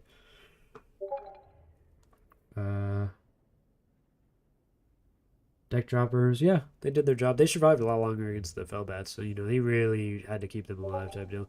And they probably did pay off in the end, but yeah, there's a lot of time. Queen Bess, Queen Bess is such a meme, but especially against undead, I feel like it's just not as devastating because you can't just like route them off or cause them one of their 3 routes or whatever, you know. I think they'll just chill there and sit there. Morgul Hunter has been that thing's an underrated unit. I mean, he's gotten value out of that every time. GG's. Did I hear dick hands correctly? Yeah. There's a. I mean, there's literally. I think it was a while ago they found that meme lord that they put in the game, where it was his name was like Richard Half-Mast or whatever, which was just hilarious. Like that, like they're like CA or memers. Like they are truly memers. It is. It is something special, truly. Okay, I'm gonna take a little break here, and then we'll get into the top 4 soon. GG's. Yes, GG's, Torsen. Very good, very good. Well played, you guys there, and Angel. I will be right back.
All right. See what's going on.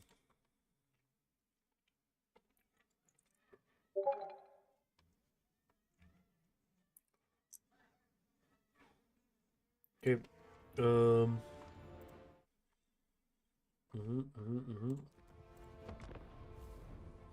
We are looking for this.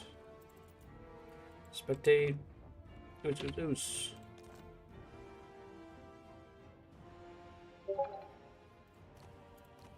Okay. Let's put our blocker up.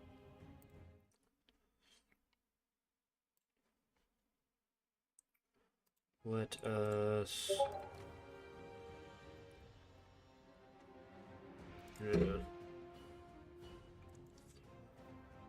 take a peek-see at these armies. We got Wood Elves and Skaveen. Wood Elves still... Nope, Skaven look like they're still building. Everybody's still building. We're all good. I am gonna probably go get a snacky here. I'll be right back. Hang tight. We're in for the top 4 right now. It should be some swift games into the glorious finals, which I think is also best of 1. Everything's best of 1, so should be going by pretty good. But also we got some hype stuff in front of us. Got the Skaven, got the Wood Elves, who absolutely kited the ever-living hell out of those dwarves. Dawi, the poor Dawi. All right, we'll be right back.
Alright, we back. We loading in. It's all perfect timing. It's all beautiful.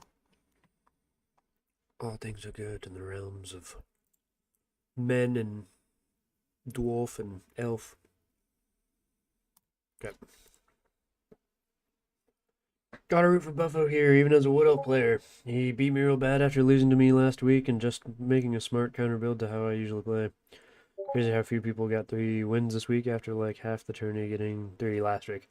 Yeah, very interesting. A lot tighter competition it seems out of the Pacific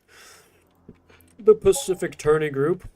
All right, for the top 4, we are doing Buffo manning the Rats against VM Soter manning the glorious Wood Elves. So, for HQ, we got Sisters of Twilight. I don't think this is a single Lord faction tourney, right? Or am I wrong? Is it single Lord?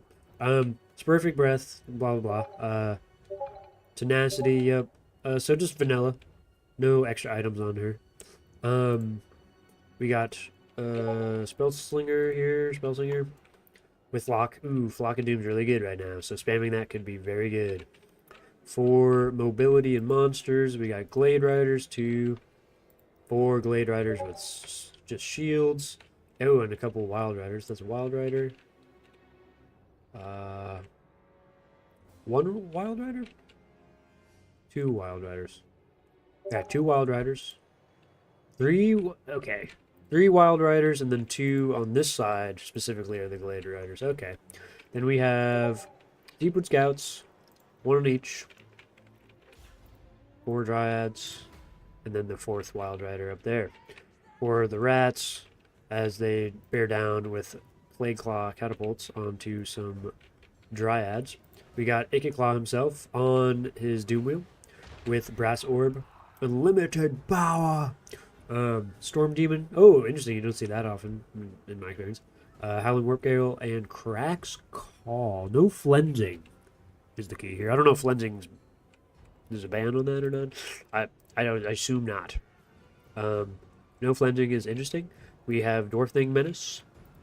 We have 2 Rat Ogres, 3 Rat Ogres, 2 Storm Vermin, 2 Clan Rats with spears and shields, and then a bunch of Slave Chaff in the front with a little Wolf Rat of Poison to try to maybe help the mobility cause here. He's leaving himself a little exposed in the back. He could tighten his formation up a bit. It gets going away from the 2 Deepwood Scouts who would probably want to shoot him down. Oh, while the Wolf Rats come out running, can they get into the Deepwoods real quick? Can they run and just take him out? Because the Wild Riders are too far away. They could charge him right now. They need to charge him right now. That'd be a great pick, and then they could run back into the formation. They might be able to get there now. They took some fire, yeah. So, oh, and then a second Wolf Rat is here. So, yeah, if you could have gotten into there. This is a little ballsy. They're a little isolated here. You have some Rat Ogres. If you had some Rat Ogres and Spears, like, really close, I think you could have made that charge more viable. And now you're just getting countercharged with Wild Riders. The Dwarf Thing Menaces are getting surrounded and beat up a little bit. Wolf Rats running away. They did get some cheeky damage on the Deep Woods, but it wasn't as devastating as it probably could have been if it was recognized a little faster that they had actually flown the gap, shot the gap, and gotten through. Now, Plague Claw Catapult throwing into Wild Riders and some Dryads. Yep, doing some good damage. Dryads have physical resist, so that Plague Claw damage should get away from that. Yeah, magical damage, very nice. Wild Riders will beat up on Clan Rats with spears, just because of the cost difference and the power of their charge. But they will take some damage on the comeback here, and they're going to absolutely obliterate this one poor Clan Rat. It's going to be a vicious charge. Oh, disgusting. Over here we have Ikit, just doing Ikit stuff. I wonder if he's dropped any fat, like, Cracks Calls or done any unlimited power stuff. I don't know if he has. The Dryads are chilling in the front line, though. Rat Ogre's trying to turn the tide with the help of the Clan Rat Spears. We have some Deepwood Scouts who are going to get caught up by the Dwarf Thing Menace while the Wild Riders are coming in a completely different direction to help aid maybe this fight or another fight. They should probably turn around and just kill the Dwarf Thing Menace. Cracks Call call? Is this a miscast? Or is this a... Okay, no. He canceled that. Thankfully, because I was going to miss pretty poorly. Or it did miss. Okay, there we go. There's the crash call. Will they move? They do not, and they get shredded a little bit here. Yeah, Roger's surrounded. Stormverm's surrounded, but they are surrounded by Cavs, so that is what they want to do. A fat flock of Doom's really heinous here, though. And that's where you'd want to see, like, a flensing as well. You flens this group? Oh, that is just devastating. Sisters of Twilight, Storm Vermin, you sisters need to get out of there. They're just going to take a bunch of damage. Rat Ogres will get beat up by these healthy Wild Riders, especially with the help of the Spell Singer. Scanlan's Hand. You know, just if anybody's been watching Vox Machina, that's, you know, it's the show of the season for me at Amazon Prime, you know. Rings of Power, pretty crap, pretty horrible, but at least we have another fantasy. We got Good Breath by the Sisters of Twilight, and this is Storm Vermin here, pretty disgusting. Putrescent Breath, or whatever the hell it's called. It's soporific breath. I'm pretty sure that's like related to yeah, like I don't even know what that means, really. I'm not gonna lie and act like I understand what that means. Pretty sure that has something to do with like fungus and stuff, but I'm not entirely certain because you'd think that'd be sporific or something. Skaven Slave, Storm Vermin alive, but honestly, there's just a lot of key engagements with the mobility, where the Wood Elves outshone the Rats, both in like terms of quality units, but also the engagements were just pretty rough. Soporific, sleep inducing. Oh, so does it debuff them? Let's see. Yeah, it's a bit odd, right?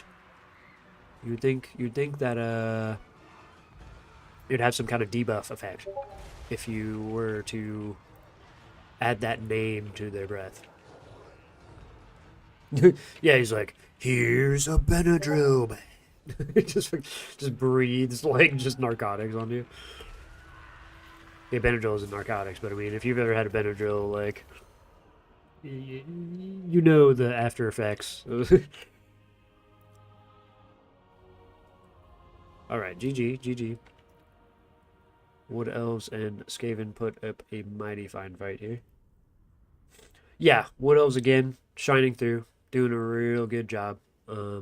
They just found some very good key engagements. There was some kind of... You got to play, like, very tight with Skaven in general, but especially when you're up against a very mobile and pincery faction that wants to get you out of position and get at you from multiple angles with their heavy cav. And you can't let those Wild Riders get all the engagements they want. You can't stop them from charging, but you can countercharge with your other stuff, and that's what I'd recommend doing. Sisters of Twilight here got some pretty good value. The Singer did pretty good. You know, Dryads just were going to beat the front line, so all they had to do was kind of run up there and deal some good damage. Deepwood Scouts didn't do that crazy, but they definitely put on the pressure enough that it was significant. Same with the Glade Riders, I'd say. And then the Wild Riders is where... that's not a lot of value, honestly. But, you know, I guess it's a bunch of Skaven Slaves ultimately here. So, yeah, you know, all got pretty good, you know, all got Chevron from killing a ton of rats. Inkclaw got some good value with his cracks, call, and some other stuff. But the rest of the stuff I imagine wouldn't have done too great. No. Yeah, just not crazy good engagements, but, you know, I don't mind the build. I don't hate the build. I think the build was alright. I think it was just kind of like... Kind of got to be patient. Be very patient and try to outlast and maybe use the play clause to hit on to the deep woods if necessary, if they pressure you too much.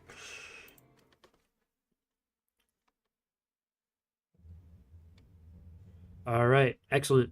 We are heading into the finals. And it is going to be... Ooh, AI WoW. Have we seen AI WoW at all this? What is his name? Deep Dark? We have not seen Deep Dark or an AI WoW named player here. So we are pretty hyped to see a Soter AI WoW game. Let's see if we can get a little blocker up here. I wonder if... do we change it for the finals? I think we do. Go to properties. What would a final be? So he's going to be Wood Elves versus Bretonia? Let's see. What else? Do I have any wood elf things? Sure, I do somewhere. Oh, you know what? We'll do the Halloween one since we're so close. Anyways, God, I keep forgetting it's like Halloween, bro. I keep forgetting it's October. Yeah, there you go. There's a good piece of art with the wife beater Volkmar in the back. Oh yeah, very good stuff.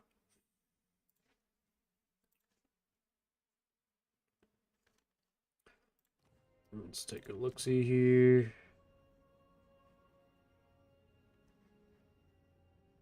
Hmm. So I can tell if they just kind of have their pre-built armies from last match. Yeah, it seems like they kind of do. Messages on my phone.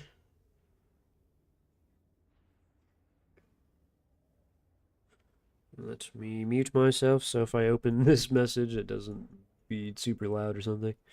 You know, when you get a video.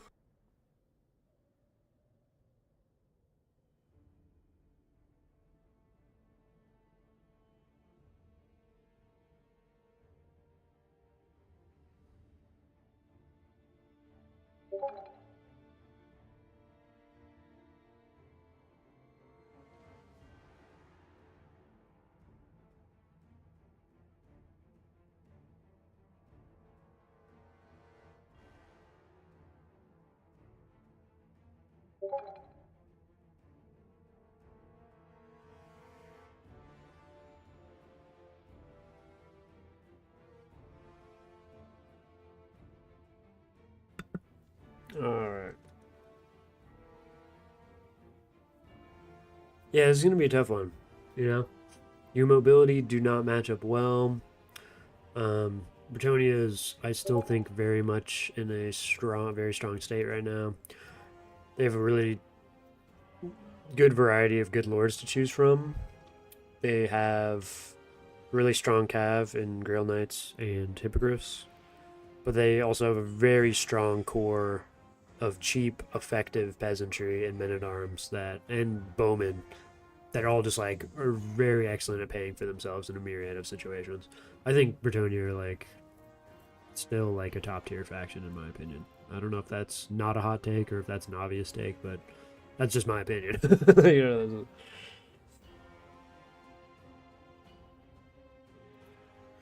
done some zote blobbing with Dirthu, but I'm always at the mercy of Brett with my tree blob. Yeah, it's more you can start getting into some kind of build roulette ideas where you go super wacky and try to like catch them off guard. And, you know, that will work some of the time. But it just depends on how generalist or how tight of a build they bring, you know. That is really the thing. How many angles can it cover? How many different facets of strategies can your faction do that their faction can relatively handle? Yeah. And I feel like for Bretonia, they have a lot of options and a majority of matchups.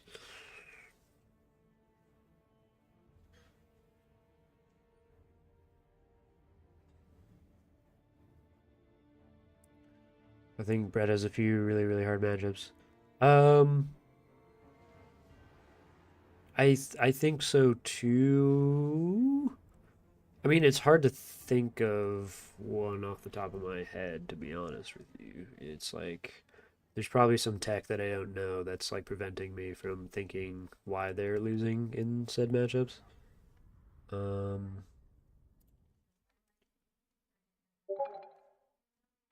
yeah, I think Dawi is terrifying. I think Dawi is bad. Like I genuinely do think the Dawi matchup is bad. Um, it's just because it's like that faction just blunts your like best tools essentially, you know. They just make it really hard for you to make use of like your big lords or really any of your cav. If they play, you know, tight enough and correctly. I think cast wars can be kind of hard, but honestly, it's like I don't know. You have lords to beat up if they go with crazy terrain, like they have Lewin and like Alberic. They have a bunch of archers that can fire on the terrain. Even their cav can probably beat up a terrain. I mean, I guess your infantry is melted by their infantry, but yeah, okay. Alright, speaking of Dirthu Zoplobs, let's go over VM Soter's army. We have the general leading Dirthu, of course. Sword of Daith, AoE damage, combined with Flock of Doom, a very nasty, potent combo. Then just a blah Ancient Protector. And that's pretty much it. He just has his Wild Heart passive, which is nice. Then we have a Branch Wraith, which is a multi-lore caster. They have Earthblood for a heal. And they've Called the Woods, which gives plus melee attack to everything in the 35 radius forever. And then minus 20 spell resist. Ooh. Well, I guess it's no, it's like this would be good in like this would be good against like dwarves, right? Because then you do Flock of Doom and Sword of Daith and just be like, yeah, like you're gonna not have your resistances really. Anyways, two Zotes, Enigmas of Gyran, which have a different kit in Regrowth and Flesh of Stone. I guess yeah, Regrowth instead of Earthblood. For the kit of Bretonia, King Lu and Leon Kerr. Let me scoot up a little bit. Kind of out of position here. The caster, he's out of position. We have Standard Ground, Sword of Corone, and then all his Ladies Champion and Below Sun Bretonia. All of his good AoE effects. Seeing some Peasant Mob and Men at Arms. The Peasant Bowman peppering some of the Dryads here. And what does this caster have? Let's see. Shield of Scrolling, Power Stones, so some good power-up stuff. Wind Blast, and Curse of Midnight Wind. Okay, Lewin hopping into the front. We have backline of 4 Knights of the Realm. And then 1 Defenders of Fleur-de-Lis, which is a Knight Errant ROR. And then a bunch of, Spearmen and Peasantry, Men-at-Arms, nonsense, blah, blah, blah. 2 Glade Riders also that are getting caught currently by Knights of the Realm. The main engagement, though, is Lewin trying to dive in here, activate a Standard Ground. I maybe he did Sword of Corone earlier, but again, blobbing against Dirthu like this is going to be very hard. There are no Grail Knights and there are no Hippogriffs on the field. Oh, is there? There's actually 4 Glade Riders, so that's pretty significant. Will they be able to get in the back line? The Cav is pulling out, which is probably good. You don't want to blob up too much against this composition here. Dirthu will punish you heavily for it. Spearman at Arms. We're really seeing... I wonder what would be crazy, right, is if the spell resist negation, right, actually, like, helped reduce the Blessings of the Lady thing, but I think that only matters for Lewin, because he's the only, like, Grail Knight character. Dryads, all sorts of blobbing happening. Regrowths, Earthbloods. Dirthu's getting his fat, like, value here. There's probably going to be another Sword of Daith, or, probably just Flock of Doom coming up here. Right into these 2, Knights of the Realm. And Knights of the Realm, although very strong and cost efficient for their price, they're not like the world beaters that Grail Knights are. Like if 2 Grail Knights circled that would have been devastating, and like most of those Zotes would have died, right? Knights of the Realm, again, chasing off some Glade Riders, but these guys are significantly faster. Well, by 10, but it's still a significant margin. The Blob is doing okay, but the amount of Peasantry is concerning. I will say if we get some good Blob punish, do a fat Sword of Daith, like right here, or really like right here. Yeah. Oh my god. Oh my god. Oh, that was a short one. Was that a... That was not the upgraded version. And then he Sword of Daiths. Wild Heart. I don't know. I don't know what is going on here. That was a weird. It feel like it cut out pretty quick. Amber Spear is pretty good too, because you can snipe the lords and get some pretty nasty like side swipes. Like you can just devastate units with an Amber Spear. It's pretty cool. But yeah, all the chaff of the Wood Elves unfortunately have fallen. Maybe investing more in full send into your blob instead of doing the Glade Riders might have been better. Glade Riders and their archers are cool, but I mean, even kind of working down these Knights of the Realm are going to be hard because of their 90 armor, which they just charged into these guys and absolutely obliterated them. Yeah, it's going to be very hard for Wood Elves to come back at this point, even with a fat Sword of Death. Sword of Death, there we go. Beautiful. And then a Flock of Doom. Okay, this could change a bunch of stuff. Oh my god. Oh, AoE damage of the gods. Terror route. We still need... This is just unholy looking, man. Just shove the peasants in. Just put them against that tree, man. Oh, okay, my liege. Just gets cleaved apart, but still for some reason is doing it. Yeah, this is heinous. Control the point goes to Bretonia. I don't see... Oh, I have to grab some Z's. Great stream. Ah, thank you. Overcast and Amber Spear does like half HP to Lord. Ooh. Yeah, Amber Spear is kind of a disgusting spell. Yeah, I've noticed. Noticed that about Amber Spear recently. It's a very, very good spell in a myriad of situations. It can, like, take a half health off of, like, a regular unit if you do it down the side. And then it's not bad at sniping characters either, which is kind of a gross feature to have. Can do it all. He wants it all. Okay, I would definitely start... Your character's going to cap this too slow. You want to get the Peasant Bowman out of the way. There's another one here. Maybe if you... So you collapse here, right? Or you run this away. No, the Cav's faster. These guys are speed... So you might as well attack the Peasant Bowman. Try to get them in. Because if you run away here, you're just getting surrounded, isolated more from your army. Because then maybe you move these guys in here. But you need to get rid of these Peasant Bowmen. That is the way you win this game. This is good for distraction, but now you need to move up. Like, this unit's getting sacrificed, though, which is the sad part. Because you just invested a heal into it. But these guys need to come up and start hitting these Peasant Bowmen. These guys are getting so ballsy. Please, please, kill them, Soter. Kill the Peasant Bowmen. They are being bastards. They're getting away with nonsense. Shoot them to death. Or not even shoot them to death. Just charge in dirt through, charge in your guy, and just murderize them. You'll terror out most of these things. Like, yeah, this is not a bad shout. These guys are dead. These guys will be dead. These guys are running off some Spearmen at Arms. But now we're going to get charged by Knights of the Realm if they don't disengage. Which they do. And these guys are slightly blunted on their own units. So that's nice. But, yeah, run up there. I don't know why Dirther's inactive. I guess getting maybe his exhaustion up, but even then, I wouldn't say that that's, like, crazy particularly worth it. I don't know.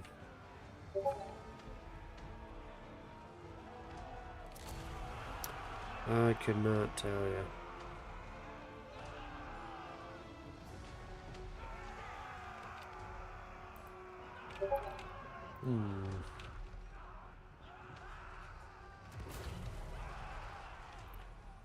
So, I mean, it's just, yeah, you need to get rid of the Peasant Bowman and then pray that, like, a blob Dirthu thing can kill Lewin and the Knights. But without the Bowman getting taken out, he can just kill Dirthu with a Bowman. That's, I mean, that's just how it's going to work out. So, with these Bowmen being protected, you know, there should have been a little more, yeah, you should have probably tried to get rid of these guys earlier. And now they would have just routed and possibly come back, but if they may be shattered on the off chance, you got to take that chance, I think. Isolated bench wraith. I don't know why I said bench wraith, but because I always think they're on the bench, so that's kind of sad. King Lewin will kill this thing eventually if he stops knocking it down over and over. Yep. Dirther needs to waddle over to help it. In the meantime, Dirther's probably gonna get shot to pieces here. And he just casts an overcast Flock of Doom. Pretty good stuff. Definitely want to do it on the Bowman, yeah. Take some damage, maybe they take enough damage while they're routing to shatter? Possibly? Maybe. Not quite. Regular Peasant Bowman. Dirthy will mess up Lewin. He will mess him up in a prolonged fight. Dirthy is a menace. But I also will say that I don't know how much wins he has, right? If we had more wins. I think just trying to force the fight to be on the flag. Yeah, they have more capture weight, yeah. It's just not... You know, I understand the logic, sort of. I understand the reasoning of why you do that, but I think you need to get rid of the archers, and then try to tear out the rest, and then just pray that Dorothy beats the crap out of Lewin like he has been.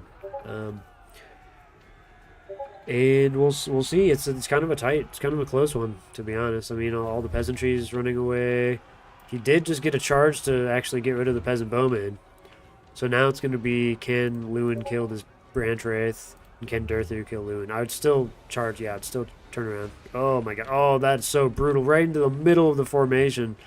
Oh, that's so heinous. Get over here, brother. Let me show you the triple smackdown. Like, he's about to stone cold stunner this man. That's, oh no. This is not okay. Yep, he's isolated. Durthu's too far away. How many attacks can Beakus get into this thing before... Okay, he waddles away, but a rear charge, oh. Pain incarnate. Durthu comes in, smacking Lewin back, trying to save his branch wraith ally. Dealing some good damage on each swing, but of course Lewin's healing it back because he is the lord of the lady, the ultimate simp for the e-girl elf god who just sits on the lake and fucking absorbs all the souls of the Bretonnian people. Durthu, very healthy. We don't have any more archers, which is beautiful.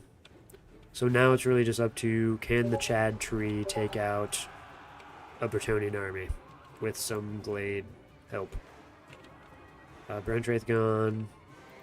Blade Riders poking down some stuff, trying to just expend the rest of their ammunition. Ammunition here. Ammunition of ammunition. Knights of the Round, Durthu. Am I getting pings? Okay, no, I'm not getting pings about bad stuff. Okay. Durthu. Will he kill all this stuff? Rear charge coming in. Will this be enough to send the leadership shockwaves through them all? Yes, very good, very good. Okay, the peasantry are fleeing for their lives. Knights of the Realm running into a fat flock of doom. Will Durthu and the flocks take the day? It very might happen. Oh my god. Durthu sitting, chilling. Lewin terrified to take the engagement now. His knights have all but shattered. His infantry run for the hills. And now the king of Bretonnia is facing off against the protector of Athelloren. The devastating spirit of the ancient nature god. Will he be able to defeat this foul enemy? Or will the RNG not be in his favor? Alright, let's see how it goes. Right on top of the point is pretty sick, too. We're getting a lot of the same animation, but, you know, here we are. Oh, yeah. Dun dun dun dun dun. Oh. Okay, well, let's see how the HP is going. No thought about it, but what is the Fae Enchantress's first name? I think she's the only one without a proper name. You know, I don't know. She's just the Fae Enchantress. You're too low-born for that information, actually. Aeronautic victory? Did he just rout everything off? Or did he win on points? He couldn't have won on points. He must have just routed everything off. Oh, wow. Great. GG. Honorable duel indeed. God, almost Oh, 6k value on Durthu. Oh my god. Oh, no. No. 6k. Oh, what a brutal showing. Wow. 200 on the Branch Wraith, you know. 2 Dryads did okay. Glade Riders ended up coming in clutch for their presence to take out the Bowman in the late game. And then the Blob. So they did their part, but yeah, they didn't get a lot of value. More support for sure. But yeah, man, that late game was wild. Still no 8k Kugath. Well, okay, Kugath's a different beast entirely. He's like, what, like 5,000 more HP than Dirthu does?